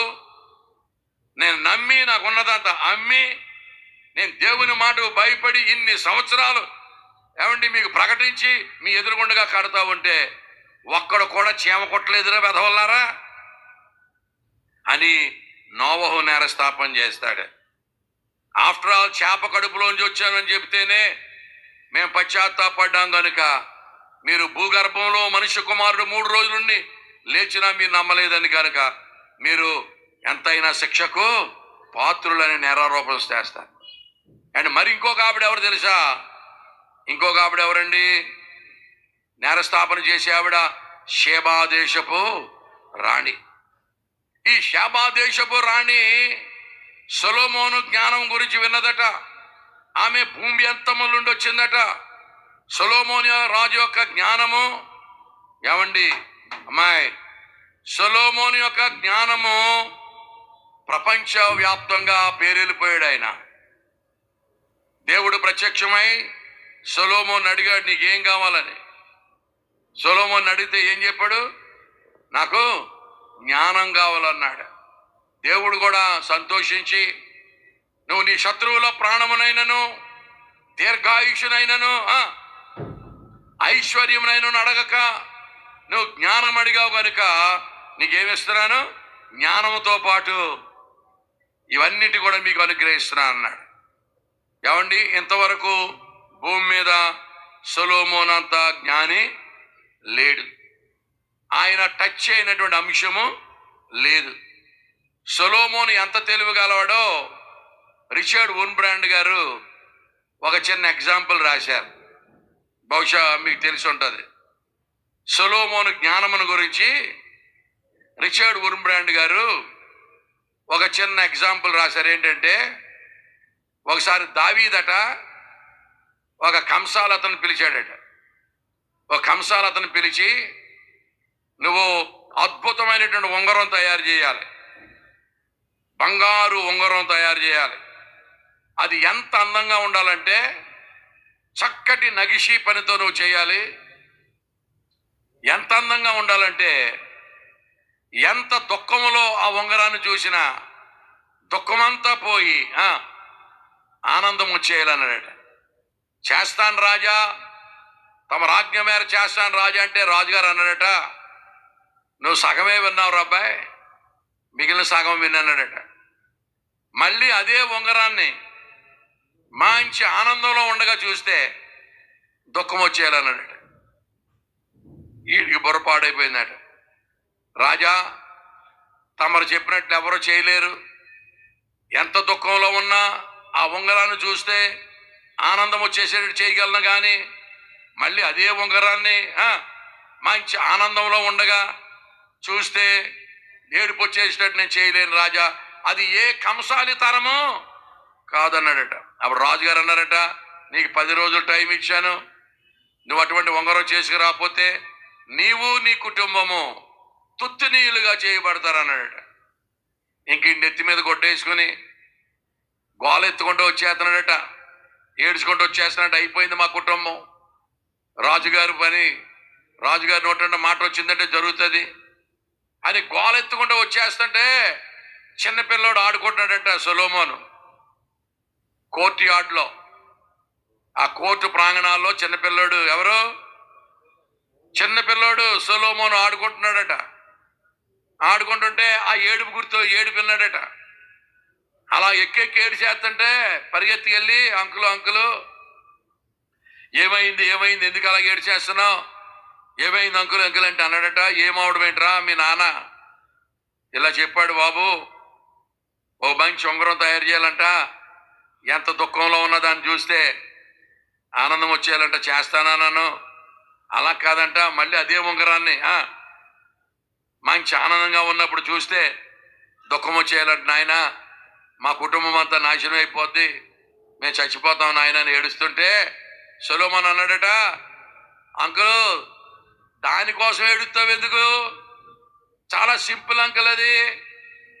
అయ్యో ఏంట్రా సింపులా, చాలా సింపుల్ అది అని ఒక మాట అన్నాడట. ఓ పని చేయి అంకులు, ఏం చేస్తావంటే ఒక మంచి ఉంగరం తయారు చేయి, చాలా అందంగా ఉండే ఉంగరం, దాని మీద ఒక మాట రాయి, దిస్ విల్ పాస్ టు, ఇదియును గతించిపోవునని రాయి ఉంగరం మీద, ఇదియును గతించిపోవును అని మా నాన్నకి మా ఇంచి సంతోషంలో మా ఇంచి దుఃఖంలో ఉన్నప్పుడు చూస్తే, ఓహో ఈ దుఃఖం శాశ్వతము కాదన్నమాట, ఈ దుఃఖం కూడా గతించిపోద్ది అన్నమాట అని సంతోషిస్తాడు.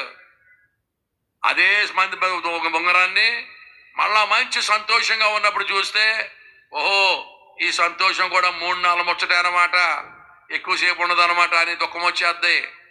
అంటే అమ్మ బతికించావురా నాయన, నీ తెలివే తెలివిరా బాబు, ఓరి బుడతడా నువ్వు తక్కువడు కాదురా, నీ బుర్ర మామూలు బుర్ర కాదురా నాయన, బతికించావురా బాబు అని అటువంటి ఉంగరం చేసుకుని వెళ్ళి దాని మీద ఇది రాశాడట, దిస్ విల్ పాస్ టు, ఇది గతించిపోవును. దేవుని బిడ్డారా, సొలొమోను జ్ఞానం గురించి రిచర్డ్ ఉన్బ్రాండ్ గారు రాశారన్నమాట. సొలొమోను జ్ఞానానికి ఫిదా అయిపోయి భూమి అంతముల నుండి ఒక ఆవిడ, ఒక రాణి ఏం పట్టుకొచ్చింది? సుగంధ ద్రవ్యాలు, బంగారం, వెండి అన్ని పెద్ద పరివారం తీసుకొని ఒంటెల మీద నింపుకొని, ఏమండి పెద్ద జనాంబ చేసుకొని ఒక పెద్ద కారవాన్ వేసుకొని ఆమె వచ్చింది. తీసుకొచ్చి ఆయన మాటలు వింటా ఉంది. గూఢమైన సంగతులు, గూఢమైన ప్రశ్నలతో, చాలా కఠినమైన ప్రశ్నలతో ఆయన్ని సంధిస్తూ ఉంది. ఆవిడేసిన ప్రతి ప్రశ్నకి కూడా సొలొమోను చాలా సులువుగా సమాధానం చెప్పేస్తున్నాడు. ఆవిడ ఆశ్చర్యపోయి ఏమని తెలుసా, ఇక నేను చూసిన దానికంటే విన్నది చాలా తక్కువ, సగం కూడా నాకు తెలియపరచబడలేదు. నీ సముఖం ముందు కూర్చుండి నీ జ్ఞానపు మాటలు వినువారు ఎంతో భాగ్యవంతులు అని సొలొమోను జ్ఞానానికట షేబా దేశపు రాణి ఫిదా అయిపోయి సాగిలి పడిపోయిందట. ఆవిడట మిగిలిన తరం వారి మీద నేరస్థాపన చేస్తాడు. ఏమని? నేను చెప్తాను, ఏమని చెప్పండి. ఏమని నేరస్థాపన చేస్తుంది? సొలొమోను జ్ఞానానికే ఇలాగైపోయాను, నేను సొలొమోను జ్ఞానానికే వెండి బంగారాలు పట్టుకుని భూమి అంతముల నుంచి వచ్చి సాగిలి పడిపోయాను. అసలు సకల సృష్టిని చేసినటువంటి వాడు ప్రభు అయిన యేసుక్రీస్తునాథుడు. ఏమండి, దేవుడు సృష్టి చేస్తా ఉన్న ప్రధాన శిల్పిగా ఉన్నవాడు, భూమిని శూన్యములో వేలాడదీసిన వాడు, ఏమండి సకలమైనటువంటి మానవాళ్ళని అందరినీ కలుగు చేసినటువంటి వాడు, ప్రతి అంశాన్ని రీడిఫైన్ చేసినటువంటి వాడు. మీరు మత్తయి సువార్త 6వ అధ్యాయం నుంచి వెళితే ప్రతి విషయానికి కొత్త నిర్వచనం చెప్పాడు యేసయ్య. అంతవరకు తత్వశాస్త్రజ్ఞులు, అంతవరకు జ్ఞానులు చెప్పినటువంటి ప్రతి నిర్వచనాన్ని కూడా మార్చాడు. దేవునికి స్తోత్రం కలుగునగాక. హల్లెలూయా చెప్పండి, హల్లెలూయా. ప్రతిదానికి నిర్వచనం చెప్పాడు. పాపం అంటే ఏమిటో, వ్యభిచారం అంటే ఏమిటో, అవిధేయత అంటే ఏమిటో, మరణం అంటే ఏమిటో, పునరుత్థాన జీవం అంటే ఏమిటో, వీటన్నిటినీ కూడా రీడిఫైన్ చేశాడు నజరేయుడని యేసుక్రీస్తునాథుడు. ప్రియమైన వారలారా, యోబు గ్రంథం 14వ అధ్యాయంలో 2 ప్రశ్నలు ఉంటాయి. మరణమైన తరువాత మనుషులు బ్రతుకుదురా? మరణమైన తరువాత మనుషులు ఏమవుదురు? ఈ 2 ప్రశ్నలకి సమాధానాలు చెప్పడానికే ప్రపంచంలో ఉన్నటువంటి ఫిలాసఫీస్, మతాలన్నీ పుట్టుకొచ్చినాయి. మరణమైన తరువాత మనుషులు బ్రతుకుదురా? మరణమైన తర్వాత మనుషులు ఏమవుతురు? ఈ 2 ప్రశ్నలకు ఒక్కొక్క మతం ఒక్కొక్క జవాబు చెప్పింది. ఒక్కొక్క మతం ఒక జవాబు చెప్పింది. హైందవ మతం ఏం జవాబు చెప్పిందంటే, ఈ మానవులది పునర్జన్మ సిద్ధాంతం అని చెప్పింది. మంచి పనులు చేస్తే మానవ జన్మ, చెడ్డ పనులు చేస్తే నక్క కుక్క అవుతామన్నారు.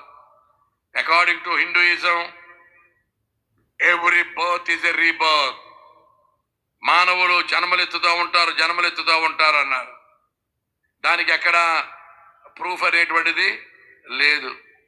ఏమండి, ఇకపోతే బౌద్ధులు ఏం చెప్పారంటే, బౌద్ధులు చనిపోయిన తర్వాత నరకము మోక్షము ఏమీ ఉండదు. తిన్నంతకాలం తింటాం, ఉన్నంతకాలం బతుకుతాం, చచ్చిపోయిన తర్వాత గాలిలో కలిసిపోతాం. ద డాక్ట్రిన్ ఆఫ్ నిర్వాణ అని వాళ్ళు చెప్పారు. ఇంకొకరు ఏం చెప్పారు తెలుసా? సాయిబులు ఏం చెప్పారు తెలుసా? సాయిబులు, ఒక మనిషి మోక్షానికి వెళ్ళాలంటే మనం చేసే మంచి పనులు చెడ్డ పనులు అక్కడ సెపరేట్ చేస్తారట. సెపరేట్ చేసిన తర్వాత తూకం వేస్తారట. మంచి పనులు ఎక్కువ ఉంటే మోక్షంలో వేస్తారట, చెడ్డ పనులు ఎక్కువ ఉంటే నరకంలో వేస్తారట. అందుకని ఇస్లాంలో అంటారు, if you want to go to the kingdom of God, your good deeds must outweigh your bad deeds. Your good deeds must outweigh your bad deeds. అంటే నీ చెడ్డ పనుల కంటే మంచి పనులు ఎక్కువ ఉంటే మోక్షంలో వేస్తారట, చెడ్డ ఎక్కువ ఉంటే నరకంలో వేస్తారట. నాకు ఓ ఫ్రెండ్ ఉన్నాడు సాహిబ్ గారు, ఆయన అడిగాను, ఇలాగంట కదా మంచి పనులు చెడ్డ పనులు తోస్తారంట, మంచి ఎక్కువ ఉంటే మోక్షం అంట, తక్కువ ఉంటే అంట చెడ్డ ఎక్కువ ఉంటే నరకం అంట, మరి రెండు సమానమైతే ఎక్కడ వేస్తారా అన్న. రెండు ఒకవేళ ఈక్వల్గా వచ్చి నేను గట్టేస్తానంటే తెలియదు, మాకు రాసలేదు అన్నాడు. దేవుని బిడ్డలారా, హైందవ్యమేమో పునర్జన్మలు చెప్పింది, ఏమండి బుద్ధిజం ఏమో డాక్ట్రిన్ ఆఫ్ నిర్వాణ చెప్పింది, ఇస్లాం ఏమో తోహం మీద వ్యవహారం చెప్పింది, ఇంకో బ్యాచ్ ఉంది షింటోయిజం అంటారు. షింటోస్ ఏం నమ్ముతారు తెలుసా? చచ్చిపోయిన వాళ్ళు అందరూనట పైన బతుకుతూ ఉంటారట.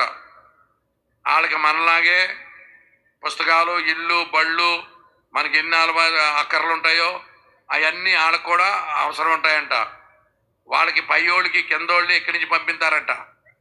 చచ్చిపోయిన వాళ్ళకి బతికిన వాళ్ళే పంపుతారట. మరి అదేమి సిద్ధాంతమో. ఒక చింటో వాడిని అడిగాం మేము, మరి మీ ఓడికి అడగనా కారు కావాలనుకోండి, ఓ కారు ఎలా పంపుతారన్నాం. అంటే అన్నారు వాళ్ళు, చాలా సింపుల్ అండి పాస్టర్ గారు, ఒక పేపర్ తీసుకుంటాం, ఆ పేపర్తో కారు తయారు చేస్తాం, ఒక అగ్గిపుల్ల తీసుకొని ఆ కారుని వెలిగించేస్తాం, అది ఇక్కడ బూడిదైపోద్ది, ఇక్కడ బూడిదైపోగానే ఒరిజినల్ కారు అక్కడికి వెళ్ళిపోద్దంట. మేమన్నాం, ఎవడ స్టోర్ రూమ్ నుంచి వెళ్ళిపోతుందరా, అది సుజుకా లేదా మారుతా, మరి షోరూంలో ఇక్కడ ఖాళీ అవ్వాలి కదా మారుతి కారు, ఏమో చెప్పలేం, కానీ ఇక్కడ బూడిదైపోతే ఒరిజినల్ అక్కడికి వెళ్ళిపోద్దంట. అదో బూడిది సిద్ధాంతం. దేవుని బిడ్డలారా, ఇన్ని రకరకాల సిద్ధాంతాలు చెప్పారు. అసలు చనిపోయిన తర్వాత మనుషులు ఏమవుతారు, చనిపోయిన తర్వాత మనుషులు బతుకుదురా అనే రెండు ప్రశ్నలకు సమాధానం చెప్పడానికే ఈవేళ భయంకరమైనటువంటి ఫిలాసఫీస్ వచ్చినాయి. మొన్న మా ఊళ్ళో మా ఫ్రెండ్ ఒక అతను బంధువులు చనిపోయారు. చనిపోతే కర్మకాండ చేస్తున్నారు. కర్మకాండ చేస్తుంటే అన్నారట, అయ్యా నువ్వు గోదానం చేస్తే తప్ప ఆత్మ సరయానది దాటట్లేదు అంటారట. ఈడేమో పేదోడంట, మరి దాటుతుందో దాటలేదో నాకు ఏం తెలుస్తుంది, ఏమో నది దాటట్లేదు అంటున్నాడట.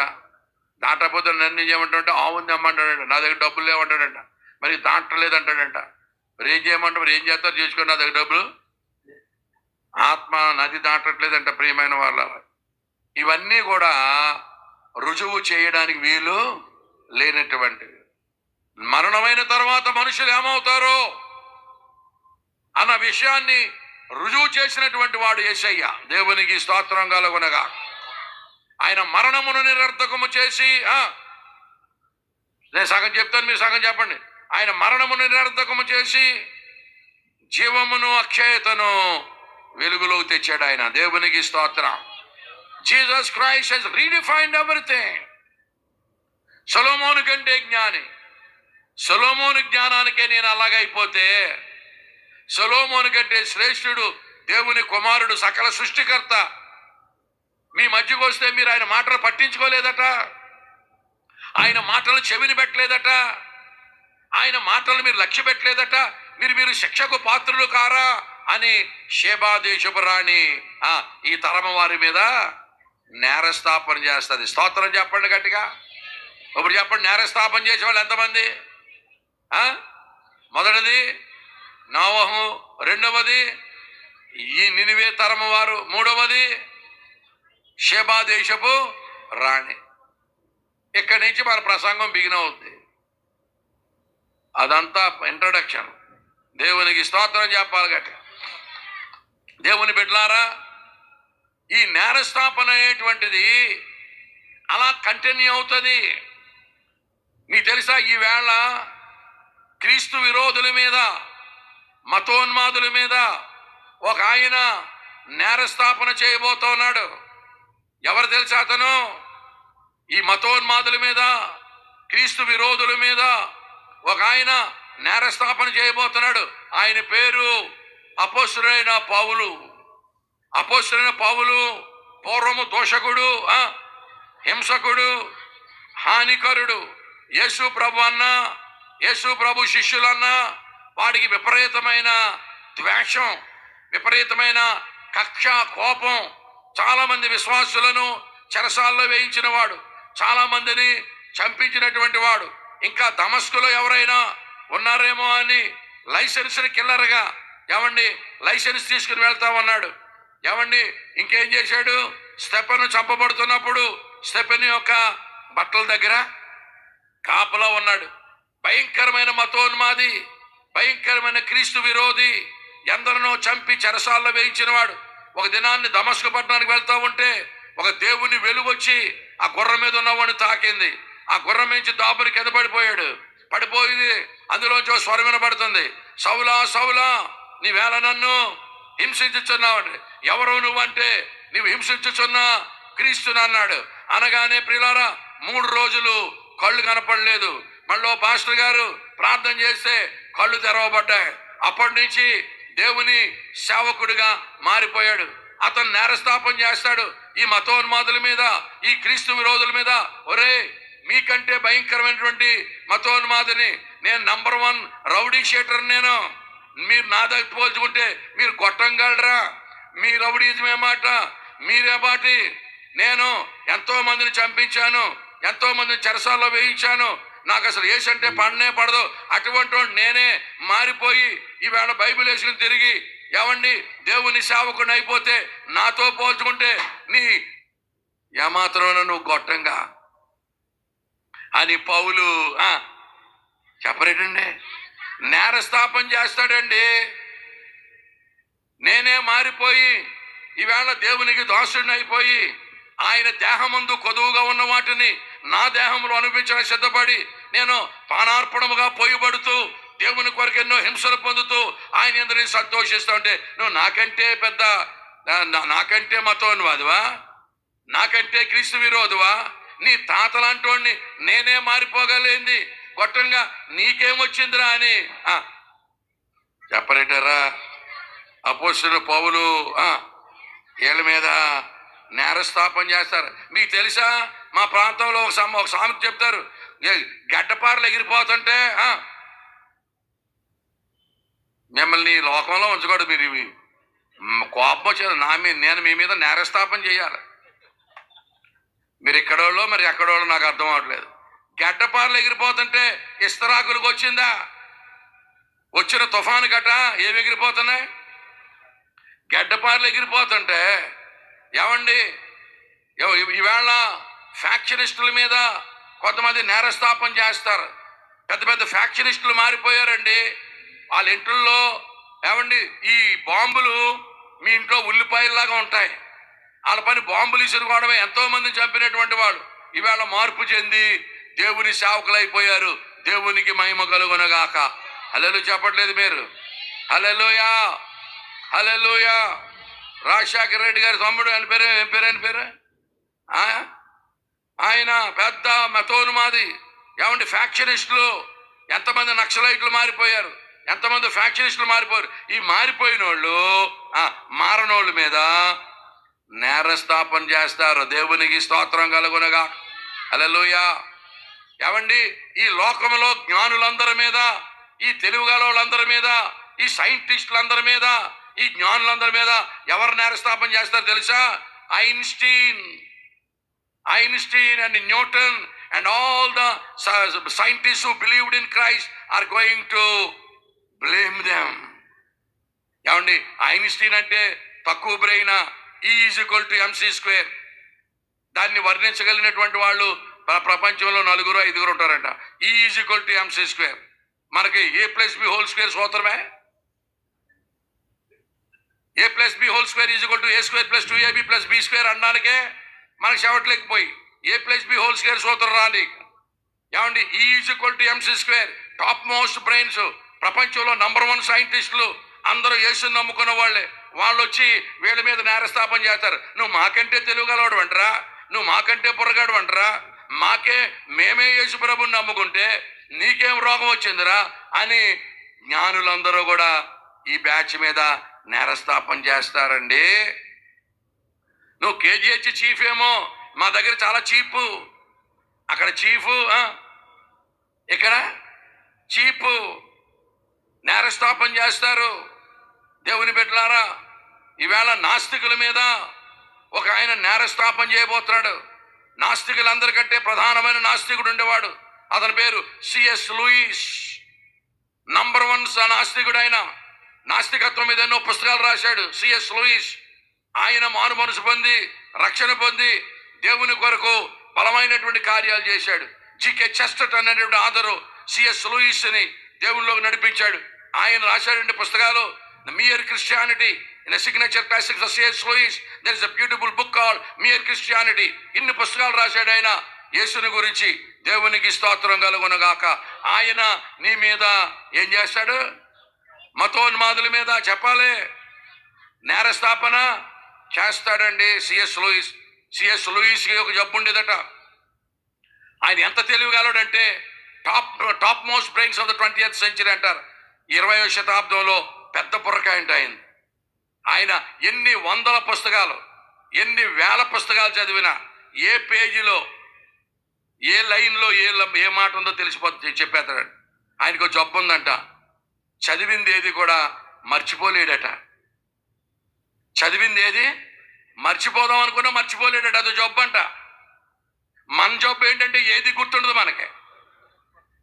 మన ఎంత చదివినా ఇదో రకమైన జబ్బు. హల్లెలూయా. సిఎస్ లూయిస్, మీరు signature classics of C S Lewis అనే సిరీస్ చూస్తే పిచ్చకపోతే ఒక్కొక్క పేజీ కూడా ఆయన ఎంత ఒకప్పుడు మతోన్మాది. ఈ మతోన్మాది వాళ్ళ మీద ఏం చేస్తాడు? రేపొద్దున నేరస్థాపన చేస్తాడు. దేవునికి స్తోత్రం చెప్పండి గట్టిగా. హల్లెలూయా. ఈవేళ ఎంతో భయంకరమైన పూజలు చేసిన వాళ్ళు, ఎంతో నిష్టగా పెరిగినటువంటి వాళ్ళు, భయంకరమైన పూజలు చేసిన వాళ్ళు రూపాయి బిళ్ళంతా పొట్టెట్టుని ఇక్కడికి సింధూరం రాసుకుని ఏమంటే ముఖమంతా పసుపు రాసుకుని ఉన్నవాళ్ళు మేమే మారిపోగలేంది స్టిక్కర్ ఎట్టుకున్న దానికి నీకేమొచ్చిందే దిక్మాల అని రేపొద్దున నేరస్థాపన చేస్తాడు. హల్లెలూయా. రూపాయి బిళ్ళంత బొట్టెట్టుకున్న దానికి నాకే దిక్కులేదే. నేనే మారిపోయి ఈ పూజలన్నీ మానేసి ప్రభువుని నమ్ముకుంటే ఆఫ్టర్ ఆల్ స్టిక్కర్ ఎట్టుకుందాను నీకేమొచ్చిందే అని రేపొద్దున్న నేరస్థాపన చేస్తాడు. దేవునికి స్తోత్రం చెప్పండి. హల్లెలూయా. ఎంతంత పూజలు చేసేవాళ్ళు. ఒకసారి నరసాపూరిలో నేను నరసాపూర్ లోపల ఒక ఆవిడ సేవ చేస్తుంది. ఆడమనిషి ఎంత సేవ చేస్తుంది ఏంటని ఆవిడ సాక్ష్యం అడిగాను. సాక్ష్యం అడిగితే ఏం చెప్పింది తెలుసా పాస్టర్ గారు? నా సాక్ష్యం ఏంటంటే, నాకు తెలిసి నేను చేసినన్ని పూజలు మరి ఎవరన్నా చేశారో నాకు తెలియదు. ఆస్తులు అమ్మేసి నేను పూజలు చేశాను. పాస్టర్ గారు అయితే మా కుటుంబానికి ఒక ఆపద వచ్చింది. ఆ ఆపదను బట్టి మేమందరం కూడా చనిపోవలసిన పరిస్థితి వచ్చింది. నేను ఎవరైనాకైతే పూజ చేశానో ఆ దేవుళ్ళని దేవతలందరినీ కూడా బతిమాలాను ఈ ఆపదని తప్పించమని ఎంతగానో కోరుకున్నాను. ఏమండి, ఎవ్వరూ ఏ ఆపదని తప్పించలేదు సరికదా. ఇంకా ఆపద ఎక్కువైపోయింది. ఇక మాకు అవసరం లేదని, ఇక మేము బతికే ఛాన్స్ లేదని ఫ్యామిలీ అంతా డిసైడ్ అయిపోయాం. పాస్టర్ గారు విషయం తెచ్చుకున్నాం. రాత్రి 12 గంటలకు 11 గంటలకి తాగేద్దాం అనుకుని విషయం తెచ్చుకొని తలుపు దగ్గర పెట్టుకున్నాం. ఇక నాకు ఒక ఆలోచన వచ్చింది. చచ్చిపోయే ముందు ఓ పని చేద్దామని నాకు ఆలోచన వచ్చింది. ఏమిటా ఆలోచన అంటే, ఎవరెవరినైతే పూజించానో వాళ్ళందరినీ కూడా చచ్చిపోయే ముందు తిట్టకుండా తిట్టేసి నేను చచ్చిపోదామని డిసైడ్ చేశాను. అయ్య గారు, నేను 10 గంటలకు మొదలెట్టాను తిట్టడం. 10 గంటలకి నాకు తెలిసిన నేను పూజ చేసిన భక్తులందరినీ, దేవతల్ని, దేవుళ్ళని అందరినీ కూడా 10 గంటలు స్టార్ట్ చేశాను తిట్టడం. తెల్లారి గంటలు 3 అయిపోతా ఉంది. తిట్టి మగతో చాలా పడుకున్నాను. మగతో చాలా పడుకుంటే ఒక ఆయన కల్లోకి వచ్చాడు. ఏమ్మా అందరినీ తిట్టావు, నన్ను ఎందుకు తిట్టలేదు అన్నాడు. నువ్వెవరవో నాకు తెలియదు, తెలిస్తే తిడుదును అన్నాను. నా పేరు యేసుబాబు అన్నాడు. యేసుబాబు అయితే నువ్వు నాకు తెలియదు, నీకెప్పుడు నేను పూజ చేయలేదు, చేసి ఉంటే తిడుదును అన్నాడు. అప్పుడు దేవుడు అన్నాడు, అమ్మా నీకు వచ్చిన బాధ నాకు తెలుసు, నువ్వు చచ్చిపోదాం అనుకుంటున్నావు, మీరేం చచ్చిపోవద్దు, ఆ తలుపు దగ్గర ఉన్న ఆ యశం తీసి పడాయి అన్నాడట. తలుపు దగ్గర ఎట్టినట్టు నీకెలా తెలుసు అన్నదట. మాకు తెలియంది ఏముండదులే, నీ బాధలో నేను విడిపిస్తాను, ముందు తలుపు దగ్గర యశం పడాయి అన్నదట. ఆశ్చర్యపోయిందట. దేవునికి స్తోత్రం కలుగునగా. తలుపు దగ్గర విషం పడేసిందంట. దేవుని బిడ్డలారా, ఆ సమస్య మబ్బు తొలగిపోయినట్టు తొలగిపోయిందంట. దేవునికి స్తోత్రం కలుగునగాక. అయ్యగారు అప్పటి నుంచి ఈ సేవ మొదలెట్టారు. హల్లెలూయా. పెద్ద పెద్దోళ్ళకి దిక్కు లేదు. దేవునికి స్తోత్రం కల. హల్లెలూయా. గడ్డపారలు ఎగిరిపోతుంటే ఏమండి, ఇస్తరాకులకు వచ్చిందా? దేవునికి స్తోత్రం కలుగునగా. హల్లెలూయా. ఈవేళ దేవుని బిడ్డలారా, ఈ సినిమా యాక్టర్స్ ఉన్నారే, సూపర్ స్టార్స్, ఆ స్టార్స్, ఈ స్టార్స్ అంటారు కదా, మెగాస్టార్లు, వీళ్ళ మీద ఎవరు నేరారోపణ చేస్తారు తెలుసా? ఈ తాత లాంటి మీ సూపర్ స్టార్స్ ఉన్నారు హాలీవుడ్లో చాలా మంది యేసు ప్రభు భక్తులు. దేవునికి స్తోత్రం కలుగునగాక. ఆ హాలీవుడ్ భక్తులు అంటారు, ఒరే మేము హాలీవుడ్ వాళ్ళు అయ్యుండి యేసు ప్రభుని నమ్ముకుంటే మీ బాలీవుడ్కి టాలీవుడ్కి ఏమొచ్చిందిరా, మీరు రికార్డింగ్ డాన్స్ వాళ్ళు టైప్ రా మా దగ్గర, ఒరి మీకేం రా ఈ రోగం రా అని వాళ్ళు వీళ్ళ మీద నేరారోపణ చేస్తారు. దేవునికి స్తోత్రం కలుగున. ఎవడు నిలబడతాడండి యేసయ్య దగ్గర? ఏమి సమాధానం చెప్తారు రేపు పొద్దున మారలేదనడానికి? వీళ్ళందరూ కూడా నేరస్థాపన చేయబోతున్నారు. దేవునికి స్తోత్రం చెప్పండి. పెద్ద పెద్ద దొంగోళ్ళు మారిపోయారు తెలుసా మీకు? స్టూవర్ట్పురం అందరూ దొంగలే. సింహాచలం దేవస్థానం పచ్చలగ్రహారం కొట్టేశారు. ఆ బాకాన్ ఎవరండి వాళ్ళు? మగోళ్ళ కంటే ఆడవాళ్ళు ఎక్కువ దొంగలంట అక్కడ. అమ్మ బాబాయ్, ఆడవాళ్ళంతా కేడీలంతా, ఆ లేడీలు కాదంట, ఊరంతా కేడీయే. మగవాళ్ళ కంటే ఆడవాళ్ళు పెద్ద దొంగలంటండి స్టూవర్ట్పురంలో. ఆ పెద్ద పెద్ద దొంగలే మారిపోయారు. దేవునికి స్తోత్రం కలుగునగాక. ఇవాళ స్టూవర్ట్పురం అంతా సువార్తపురం అయిపోయింది. దేవునికి స్తోత్రం చెప్పంటారా? హల్లెలూయా. రాజులు మారిపోయారు, చక్రవర్తులు మారిపోయారు. ఏమంటే రాజులు చక్రవర్తులు సాక్ష్యాలు చెప్పారు, ఇటువంటి దేవుడు ఇంకొక దేవుడు లేడని. చక్రవర్తులు మారిపోయారు, రాజులు మారిపోయారు. ఆయన సాక్ష్యం ఇస్తా ఉంటే ఎవరి గొట్టంగాళ్ళు మీరే పాడరా. దేవునికి స్తోత్రం గారు. నేరస్థాపన చేస్తారండి. అమెరికా ప్రెసిడెంట్ అంటే లోకానికే ప్రెసిడెంట్. ఆయన అమెరికా ప్రెసిడెంట్ బైబిల్ అడుగు తిరుగుతుంటే నువ్వేంట్రా ఎంపీటీసీ జడ్పీటీసీ నువ్వు ఎక్కువ కబులు చేతులు ఏంట్రా, గ్రామ సర్పంచ్ హల్లెలూయా, అమెరికా ప్రెసిడెంట్ ఎక్కడ, నువ్వెక్కడరా, ఆయనే యేసుబాబు అని తిరుగుతావు అంటే నీ టెంపర్ ఏంట్రా అని రేపు పొద్దున నేరారోపణ చేస్తారు. దేవునికి స్తోత్రం చెప్పట్లేదు. హల్లెలూయా. యునైటెడ్ నేషన్స్ ఆర్గనైజేషన్ యుఎన్ఓ తెలుసా? సకల ప్రపంచ దేశాలన్నిటికీ యుఎన్ఓ ఉంటుంది. ఆ యుఎన్ఓ ప్రెసిడెంట్ క్రైస్తవుడు. దేవునికి స్తోత్రం కలుగు. వాడొచ్చి వీళ్ళందరి మీద, వార్డు మెంబర్ మీద, నీ మీద ఏంట్రా? ఎక్కడ యుఎన్ఓ ప్రెసిడెంట్, ఎక్కడ గ్రామ పంచాయతీ ప్రెసిడెంట్? దేవునికి స్తోత్రం కలుగు. వాళ్ళందరూ ప్రభువు నమ్ముకున్నారు. హల్లెలూయా. స్తోత్రం చెప్పాలి గట్టిగా. జయసుధ మేడం చెప్పింది నాతోటి, పాస్టర్ గారు పెళ్ళైన కొత్తలో మా ఆయన బ్యాంకాక్ తీసుకెళ్ళాడు. అక్కడికి వెళ్ళిన వరకు సముద్రంలోకి వెళ్దాం రమ్మన్నాడు. నాకు నీళ్ళంటే చచ్చినంత భయం, రానంటే రానందాం అనుకున్నానండి. కానీ పెళ్ళైన కొత్తలో రానంటే ఏమనుకుంటాడని సరే నడవండి అన్నాను. వెళ్ళిన వరకుండి లైఫ్ జాకెట్లు అడిగితే అయిపోయినాయి అన్నారు. నీకు లైఫ్ జాకెట్ ఎందుకు, నేను ఉన్నాను కదా అని తీసుకెళ్ళాడండి. పెద్ద పోటుగాళ్ళగా అనలేదు అన్నమాట. ఇంత టైర్లు ఉన్నాయి, పెద్ద పెద్ద టైర్లు, అదేం బడిలో కానీ దాంట్లో సముద్రంలో తీసుకెళ్ళాడు. మాట్లాడుకుంటూ వెళ్ళిపోతున్నాడు. నాకేమైందో తెలియదండి, చెయ్యొదిలేశాను. బుడుంగి నడిపోయినండి ఇంట్లో. నేను పడిపోయినన్న సంగతి కూడా ఆయన తెలియకేదో మాట్లాడుకుంటూ పోతున్నాడు. అయ్యగారు మీకు అబద్ధం, నాకు నిజం. ఒకే కేకేశానండి, యేసయ్యా అన్నానండి. యేసయ్యా అంటే సముద్రంలోకి వచ్చేసాడండి. యేసయ్య సముద్రంలోకి వచ్చేసేలా పట్టుకున్నాడండి. మా ఆయన ఎంతకేం మాట్లాడలేదు, ఇవ్వట్లేదు, ఆంటలేదు, అంతే లేనట్టండి. బర్రమని వచ్చాడండి. వచ్చినప్పుడు తేలుతున్నానండి. నీకు ఈత రాదు కదా, ఎలా తేలుతున్నావు, ఎప్పుడు పడిపోయి ఉన్నాడండి, నీకేం కళ్ళు గిరిపోయినాయా, ఇదిగో ప్రభు పట్టుకున్నాడు అన్నానండి. అప్పుడు బండి ఎక్కించుకుని తీసుకొచ్చాడండి. ఆవిడ అన్నదే, రక్షించాలంటే యేసుబాబు తర్వాతే అండి. దేవునికి స్తోత్రం. అది నడి సముద్రమైన అట్టడమైన కాపాడాలంటే ఎవరి తర్వాత? యేసు ప్రభులాగా కాపాడేవాడు ఇంకెవడో? ఆవిడే చెప్తే రేపొద్దు నేరారోపణ చేస్తారు. సహజ నటి సహజ నటి జయశోద చెప్తుంది యేసుప్రభు దేవుడని. నీకేం వచ్చింది? రికార్డింగ్ డ్యాన్స్ చేసుకుందానా? హల్లెలూయా. నీకే సహజ నటి. మేమే ఇక్కడ సరెండర్ అయిపోయి ప్రభువుకు దండం పెట్టుకుంటాడు. నీకేంటి పూజ? హల్లెలూయా. దేవునికి స్తోత్రం చెప్పండి. నేరస్థాపన చేసేవాళ్ళు అనేకులు. హల్లెలూయా, స్తోత్రం.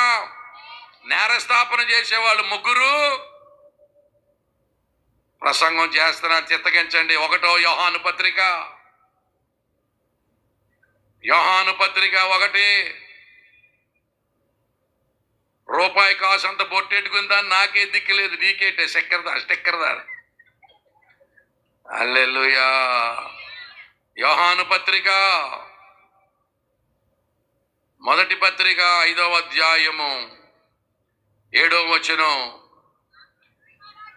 సాక్ష్యమిచ్చువారు ముగ్గురు అనగా ఆత్మయు నీళ్లును రక్తమును, ఈ ముగ్గురు ఏకీభవించి ఉన్నారు. దేవునికి స్తోత్రం. ఏమండి? ఆత్మ, నీళ్లు, రక్తము 3 అనాలా 3 అనాలా? ఉమా 3 అనాలా 3 అనాలా? ఆత్మ, నీరు, రక్తము 3 అంటారా 3 అంటారా? మరి 3 అని ఎందుకన్నారు? ఎందుకన్నారో తెలుసుకోవాలంటే మళ్ళీ మీటింగ్ పెట్టుకో. మనం అందులోకి వెళ్ళామంటే బయటికి రాలేం. హల్లెలూయా. 3 సాక్ష్యం ఇస్తున్నారండి. దేవుని ఆత్మ ప్రభు అయిన యేసుక్రీస్తు బాప్తిసం పొందినప్పుడు ఏమండి, పరిశుద్ధాత్మ పావురం వలె దిగి ఆయన మీద నిలుచుందట. ఆకాశం తెరవబడి ఈయన నా ప్రియ కుమారుడు, ఈయన యందు నేను ఆనందించుచున్నాను. ఇతని మాట నమ్మండి. దేవునికి స్తోత్రం. ఈయన మాట వినండి. ఆకాశం తెరవబడి పైనుంచి దేవుడు సాక్ష్యం చెబుతున్నాడు. ఆత్మేమో పరిశుద్ధాత్ముడు పావురం వలె దిగాడు. దేవునికి స్తోత్రం. 2వది రక్తం సాక్ష్యం ఇస్తా ఉంది. యేసు మన కొరకు రక్తం చిందించాడు. హేబేలట చనిపోయి కూడా మాట్లాడుతున్నాడట. హేబేలు రక్తమట దేవునికి మొర్రపెట్టిందట. హేబేలు రక్తమే మొర్రపెడితే హేబేలు కంటే శ్రేష్టమైన ప్రోక్షణ రక్తము సాక్ష్యం ఇస్తా ఉంది. దేవునికి మహిమ కలుగునగాక. ఆత్మ సాక్ష్యం చెబుతా ఉంది, నీళ్లు సాక్ష్యం చెబుతా ఉన్నాయి. ఇంకెవరు? రక్తము సాక్ష్యం చెబుతా ఉంది. ఏమండి, ఇంత గొప్ప సాక్షి సమూహము మేఘం వల్ల ఆవరించి సాక్ష్యం ఇస్తుంటే వినకుండగా ఏ చెత్త చెదారం నమ్ముతున్నావు నువ్వు? ఏ సాక్ష్యము లేదు, ఏ ఆధారము లేదు, ఏ రుజువు లేదు. ఏమండి, చెత్త అంతా నమ్ముతున్నావు. ఇక్కడేమో సాక్ష్యం ఇచ్చేవారు 3 కనపడతా ఉన్నారు. లోకమందంతటా మనుషులు సాక్ష్యం ఇస్తా ఉన్నారు. ఈ సాక్ష్యాలన్నీ వదిలేసి, ఏమండి, ఈ రుజువులన్నీ ఉన్నాయన్నీ వదిలేసి ఏ రుజువు లేని దాన్ని, ఏ తాడు బొంగడం లేని దాన్ని చెత్త అంతా నమ్మావు కదరా.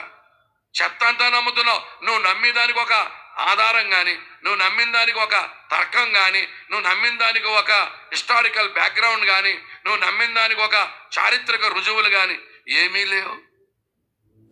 ఆయన పునరుత్థానం లేచిన ద్వారా ఆయన ఏం చేశాడట? ఆయన గొప్ప ప్రమాణమును మనకు చూపించాడు. దేవునికి స్తోత్రం కలుగునగా. ఇన్ని సాక్ష్యాలు, ఇన్ని ఆధారాలు, ఇన్ని రుజువులు కలిగిన వాళ్ళు సాక్ష్యం ఇస్తుంటే నమ్మకుండా ఏ సాక్ష్యము లేనటువంటి, ఏ ఆధారము లేనటువంటివి పిచ్చి పిచ్చి తాడు మంగడు లేని అని నమ్మేవని రేపొద్దున నేరారోపణ చేస్తారు. దేవునికి స్తోత్రం కలుగునగా. హల్లెలూయా చెప్పండి గట్టిగా. హల్లెలూయా చెప్పండి గట్టిగా. హల్లెలూయా. నేరారోపణ మనం నమ్మడం ఏంటంటే, నమ్మని వారి మీద ఆటోమేటిక్ ఏమవుతుంది? నేరారోపణ జరుగుతుంది. ఎంతమంది మారిపోయారండి దేవుని బిడ్డలారా. ఈవేళ యేసు ప్రభు నమ్మనటువంటి జాతి ఉందా? నువ్వు పెద్ద చౌదరివా? నువ్వు చౌదరి అయితే ఎంతమంది చౌదరీలు మారిపోయారు. దేవునికి స్తోత్రం కలుగునగాక. నువ్వు బ్రాహ్మణుడువా? నువ్వు యేసుని నమ్మడానికి నువ్వు బ్రాహ్మణత్వం లేదా నీ కులమట్టు వచ్చిందా? అసలు భారతదేశంలో మొట్టమొదట యేసుని నమ్ముకున్నటువంటి వారు కేరళ బ్రాహ్మణులే. దేవునికి స్తోత్రం కలుగునగా. ఎందరో బ్రాహ్మణ పండితులు, పండితోత్తములు ఏమండి ఈవేళ యేసు ప్రభువుకు సాగిలి పడిపోయారు. ఉన్నా పాటున వచ్చుచున్నాను నీ సన్నిధికో రక్షక. అసితమగు ప్రతి డాగుతుడు వను గసటు గడిగి పవిత్ర పరపన్ నసువులిడి నీ రక్తమేయని మసలకి ఇప్పుడు సిలువని దిగని. ఉన్నా పాటున వచ్చుచున్నాను. బ్రాహ్మణోత్తములు, పండితోత్తములు, మహామహా ఉత్తండ పండితులు మారిపోయి దేవునికి దాసులైపోగలేంది. నీకేం రాగొట్టంగా, నీ చదువెంత, నువ్వెంత? అసలు కులాలు కానీ జాతుల విషయంకి వచ్చేసరికి ప్రపంచంలో ఉన్నతమైన జాతి, ప్రపంచంలో అందరినీ అంటరాని వారుగా చూసే జాతి తెలుసా? వాళ్ళు పాల వంటి వారు, పగడముల వంటి వారు. వారు ఇస్రాయేలీలు.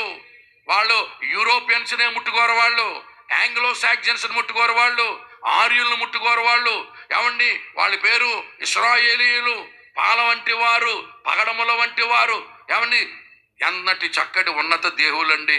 వాళ్ళే అన్ని వదిలేసి యేసుబాబుని నమ్ముకున్నారు. దేవునికి స్తోత్రం కలగలరు. హల్లెలూయా చెప్పట్లేదు? హల్లెలూయా, హల్లెలూయా. నువ్వు ఏ జాతి చెప్తావో, రాజువా, కాపువా? కాపులైతే నమ్ముకున్న వాళ్ళ సంఖ్య లెక్కెట్టడమే చౌదరియా. ఏ క్యాస్ట్ లో కూడా ఏమండి వాళ్ళు నమ్ముకున్న వాళ్ళు నమ్ముకోని వాళ్ళ మీద సాక్ష్యం చెప్తారు. మాకంటే మోతుపరమైన నాయుడు అంటారు. నువ్వు నీ తాత లాంటి నాయుళ్ళే ఇక్కడ సంచేసి తిరుగుతున్నారు. దేవునికి స్తోత్రం కలదు. హల్లెలూయా. దేవుని బిడ్డలారా, ఈవేళ యేసును నమ్ముకోపోవడానికి ఎవరు ఏ సాకు చెప్పడానికి అవకాశమే సూర్యుని క్రింద లేదు. ఎవడి టెంపర్ కూడా యేసు దగ్గర పనికిరాదు. తూర్పు దేశపు జ్ఞానమంతా వెళ్ళి ఎక్కడ సాగిలి పడ్డదండి? యేసు దగ్గర సాగిలి పడ్డది. All the wisdom of the eastern countries put together knelt down before Jesus Christ of Nazareth. హల్లెలూయా. తూర్పు దేశపు జ్ఞానమంతా కలిసి వెళ్ళి యేసు దగ్గర సాగిలి పడితే నువ్వు పెద్ద పండితుడివా? నువ్వు పెద్ద తెలివిగలవాడువా? అండ్ ఇంకోటి ఏంటి తెలుసా? చదువుకోలేనోళ్ళు చదువుకున్న వాళ్ళ మీద నేరారోపణ చేస్తారట. పొట్ట జీవిత అక్షరం మొక్క లేనోళ్ళు అంతా ఏంటి తంబో ఏంటిదే దీన్ని ఏమంటారా? ఏలు ముద్ర బ్యాచ్ కావడం. పొట్ట జీవిత అక్షర మొక్క లేనోళ్ళు మేము దేవుడిని నమ్ముకుని మేము రక్షణ పొందితే అంత చదువుకున్నవాడు నీకేం మాయరోగరా? ఇంత చదివి ఇంటి వెనకాల చచ్చినట్టు ఈ గతి ఏంట్రా నీ? కానీ రేపొద్దున చదువు లేనోళ్ళు చదువుకున్న వాళ్ళ మీద నేరస్థాపన చేస్తారు. దేవునికి స్తోత్రం కలగను. మా చర్చిలో ఒక ఆవిడ బడికి వెళ్ళలేదు చిన్నప్పటి నుంచి. బడి అంటే తెలియదు ఆవిడికి. ఇంగ్లీష్ మాట్లాడుతుంది, అల్లెల్లి భాషలో మాట్లాడుతుంది, భాషలకు అర్థాలు చెప్తుంది. నిలబడితే తెలుగు రాదు, ఇంగ్లీష్ మాట్లాడుతుంది, అన్య భాషలు మాట్లాడుతుంది. బడిలోకి వెళ్ళలేదు, సంతకం తెలీదు. ఏమండి చదువుకున్న వాళ్ళ మీద పొట్ట జిమితే అక్షరం ఒక లేనోళ్ళు, వానాకాలం చదువు దుంపలు బడి బ్యాచి మేము యేసు ప్రభువుని నమ్ముకుని ఇవాళ రక్షణ పొందితే నువ్వేంట్రా అమెరికాలో చదువుకున్నానని ఇది అదవేషాలు వేస్తున్నావు? ఈ గతి నీ కట్టింది ఏంట్రా? ఇంత బతికి చెప్పరేంటే ఇంత బతికి ఇంటి వెనకాల చచ్చినట్టు అని రేపొద్దున నేరారోపణ చేస్తారు. దేవునికి స్తోత్రం కలుగునుగాక.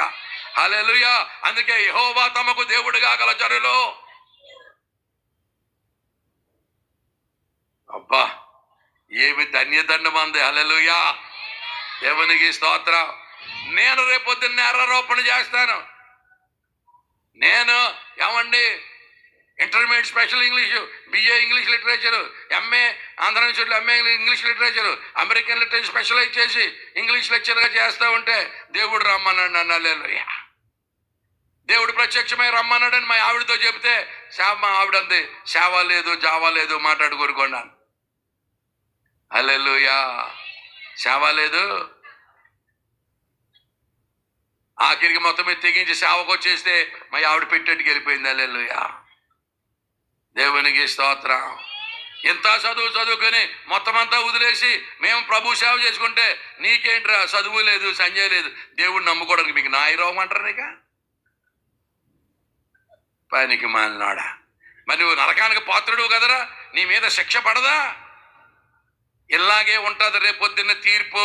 దేవునికి స్తోత్రం చెప్పండి గట్టిగా, హల్లెలూయా.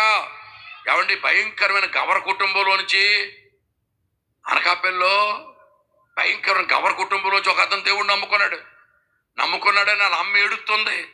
నేను అనుకున్నాను ఈ శవం కాబోలు లేచిపోయింది ఇంట్లో అనుకుంటున్నాను. ఏమని ఎడుతుంది తెలుసా? ఎంత పని చేస్తాం అనుకోలేదు. కోడిక అంటుంది ఏంటో అనుకున్నాను. నేను చచ్చిపోతే పెట్టులో పెడతావా కొడుక? కోడిక. మన ఇంటా వంట లేని దేవుడిని తెచ్చావా కొడుకో? కోడిక. నేను అనుకున్నాను కోడి కోసం ఎంత అలాగెడుతున్నా. అదేం కోడికంటే? కోడి కాదు, కొడుకంట యేసు ప్రభువుని నమ్ముకున్నాడంట. ఎంత పని చేస్తావు అనుకోలేదు కొడుకో? కోడిక. దేవునికి స్తోత్రం. అంతేడు పేర్చిన ఆవిడ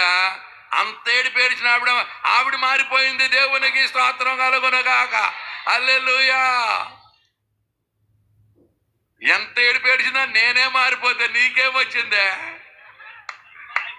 హల్లెలూయా. రేపొద్దు నేరస్థాపన చేస్తుంది. హల్లెలూయా. నేను ఇంట్లో శవం వెళ్ళిపోయింది అనుకున్నాను కొడుకు నమ్ముకుంటే, నేనే మారిపోయాను. దేవునికి స్తోత్రం కలుగునగా. దేవుని బిడ్డలారా, బైబిల్లో తప్పులు పట్టుకుందామని బైబిల్ చదివితే బైబిల్ వాళ్ళు తప్పులు పట్టుకోగా వాళ్ళు యేసు ప్రభువు నమ్ముకున్నారు. దేవునికి స్తోత్రం. ఏసా మజాక, దేవునికి స్తోత్రం. అల్లుడా మజాక కాదు. ఇక్కడ ప్రభువా గడ్డపారలు ఎగిరిపోతుంటే ఇస్తరాకులు ఆగుతాయి. ఇస్తరాకురా నువ్వా? చక్రవర్తులు ఎగిరిపోయారండి. భూమి మీద యేసు కనపడడానికి వీల్లేదన్న వాళ్ళు చక్రవర్తులు ఎగిరిపోయారు. రాజ్యాలు పతనమైపోయినాయి. చక్రవర్తులు ఏమైపోయారో తెలియదు. ఏమండి, మీకు the great time front day అని ఉంటుంది కదా, తెలుసా? యెరూషలేములో యేసు ప్రవేశించాడు. దేని మీద ఎక్కి? గాడిద పిల్ల మీద ఎక్కి బీదా బిక్కిల్ని వేసుకుని వాళ్ళ దగ్గర ఉన్న వెపన్స్ ఏంటి తెలుసా? ఈత మట్టలు. yani జనరల్ భోగి బ్యాచ్. ఏ బ్యాచ్? బీదా బిక్కిని వేసుకుని గాడిద మీద వచ్చి, నేను రాజునంటే ఏమనుకుంటారండి? పెద్ద జోక్ కదా. రాజు అంటే ఏముండాలి? రాజ్యం ఉండాలి, సింహాసనం ఉండాలి, సైన్యం ఉండాలి, రథాలు ఉండాలి, గుర్రాలు ఉండాలి, 300 మంది భార్యలు ఉండాలి, రాణులు ఉండాలి. ఇది ఏమీ లేదు. ఏమండి, గుర్రం ఎక్కొచ్చి గాడిద పిల్ల ఎక్కొచ్చి నేను రాజునంటే రాజులంతా అనుకున్నారట. ఇంతకంటే పెద్ద జోకు ఉండదు అనుకున్నారట. ఆ రాజులందరూ ఏమైపోయారో తెలియదు, వాళ్ళ రాజ్యాలు ఏమైపోయినో తెలియదు, వాళ్ళ సింహాసనం ఏమైపోయో తెలియదు, వాళ్ళ వంశాలు ఏమైనా తెలియదు. ఈ గాడిద పిల్ల మీద వచ్చినాడు రాజ్యము ప్రపంచం అంతా ఉంది. వేళ దేవునికి స్తోత్రం కలుగునగా. ఈవేళ మనం ఆ రాజ్య సంబంధులు. హల్లెలూయ. కొండలలో, లోయలలో, పట్టణాల్లో, పల్లెలలో అండి ప్రబలిపోయింది యేసయ్య రాజ్యం. దేవునికి స్తోత్రం కలుగునగా. హల్లెలూయా. మొన్న ఎక్కడో పేపర్లో చదివాను, ఔరంగజేబు చుట్టాలంట ఆవిడ అంట్లు తోముకుంటుంది.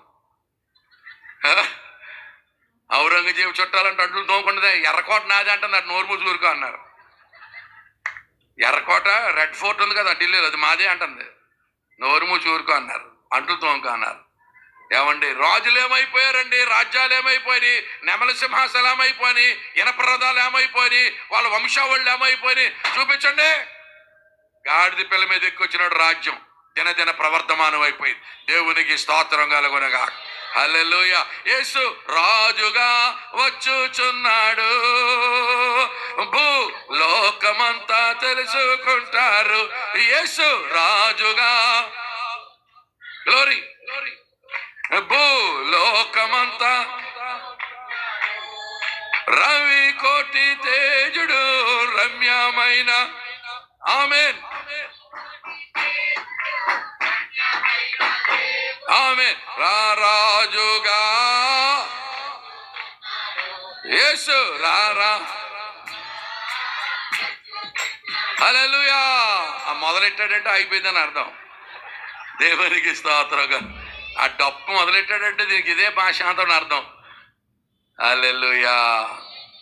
ఏమండి, ఎంత సంతోషం అండి యేసయ్యలో. మనం రక్షణ పొందిన వాళ్ళమండి. రాబో ఉగ్రత మన మీద ఉండదండి. మనం కేసు తప్పించుకున్న వాళ్ళు అండి. దేవునికి స్తోత్రం కలుగునగాక. వాళ్ళకేమో కన్విక్షన్, మనకేమో ఎక్విటల్లో మన కేసు కొట్టేశాడు యేసయ్యా. దేవునికి స్తోత్రం కలుగునగాక. నీ పాపములకి నేను జ్ఞాపకం చేసుకోను, నీ యొక్క వీపు వెనక భాగానికే చేస్తాను, సముద్రం అడుగు భాగానికే చేస్తాను, పడమటికి తూర్పుకి ఎంత దూరమో నీ పాపాలను దూరపరిచేశాను అన్నాడు నా యేసయ్యా. పాపములు క్షమించే అధికారం గలవాడు. హల్లెలూయా. ఒక ఆయన అన్నాడు, కలెక్టర్కి అయినట్టుకెళ్ళి అన్ని నదుల్లో ముంచొస్తే బగిరి పిల్ల అవుతుంది. ఏమండి, కలెక్టర్కి అయినట్టుకెళ్ళి ఇండియాలో ఉన్న నదులన్నింటిలో ముంచుకొస్తే బగిరి పిల్ల అవుతుందా? అది ఇంకా కుళ్ళిపోద్దా? హల్లెలూయా. తడిసిపోయి కుళ్ళిపోదా?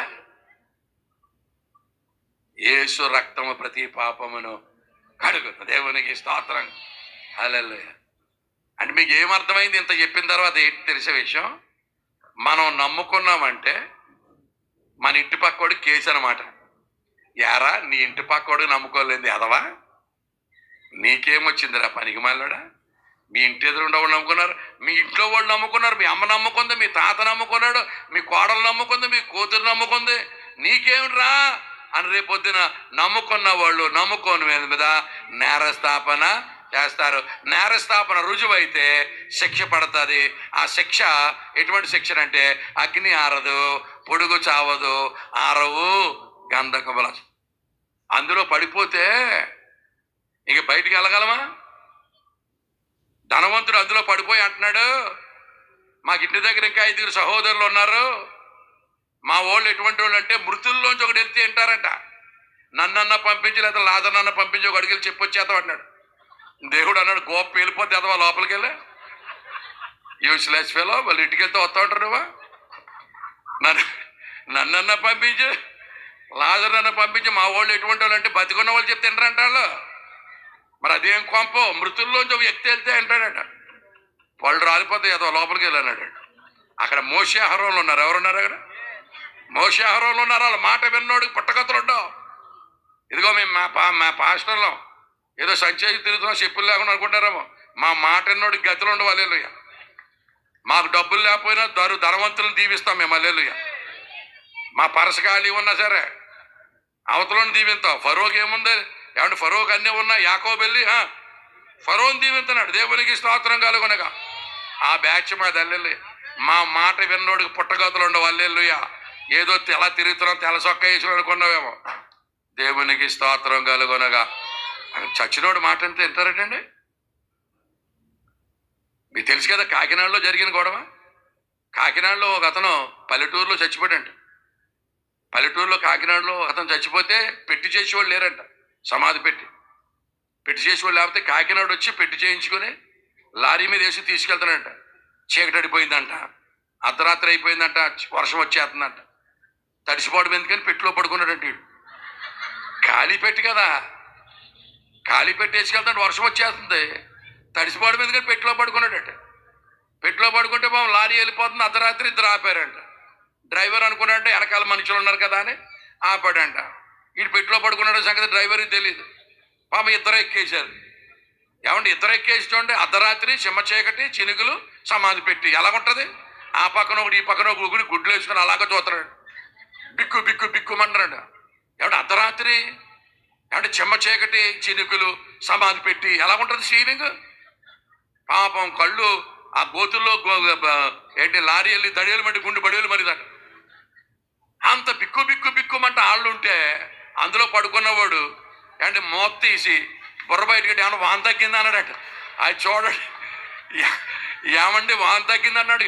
అయ్యి బాబు శవమే లేచిపోయింది దూకనన్నాడు. అంతే ఇద్దరు దూకేశారు. శవమే కాసి లేచిపోయింది అనుకుంటారటండి, దూకారనంట. ఆ తడిసిపోయిన చేతుల మీద, వర్షాకాలం కదా, తడిసిపోయిన చేతుల మీద ఇద్దరికి చేయి జారిపోయిందంట. ఇద్దరి మించి లారీ ఎక్కి వెళ్ళిపోయింది. ఇద్దరు చచ్చిపోయారు. ఇద్దరు చచ్చిపోతే ఆ కేసు విశాఖపట్నంలో కోర్టుకి తీసుకొచ్చారు. ఆ కోర్టులో ఈ పెట్టిలో పడుకున్నవాడు ఒక లాయర్ పెట్టుకున్నాడు, ఈ చచ్చిపోయిన వాళ్ళ తరపు ఒక లాయర్ పెట్టుకున్నాడు.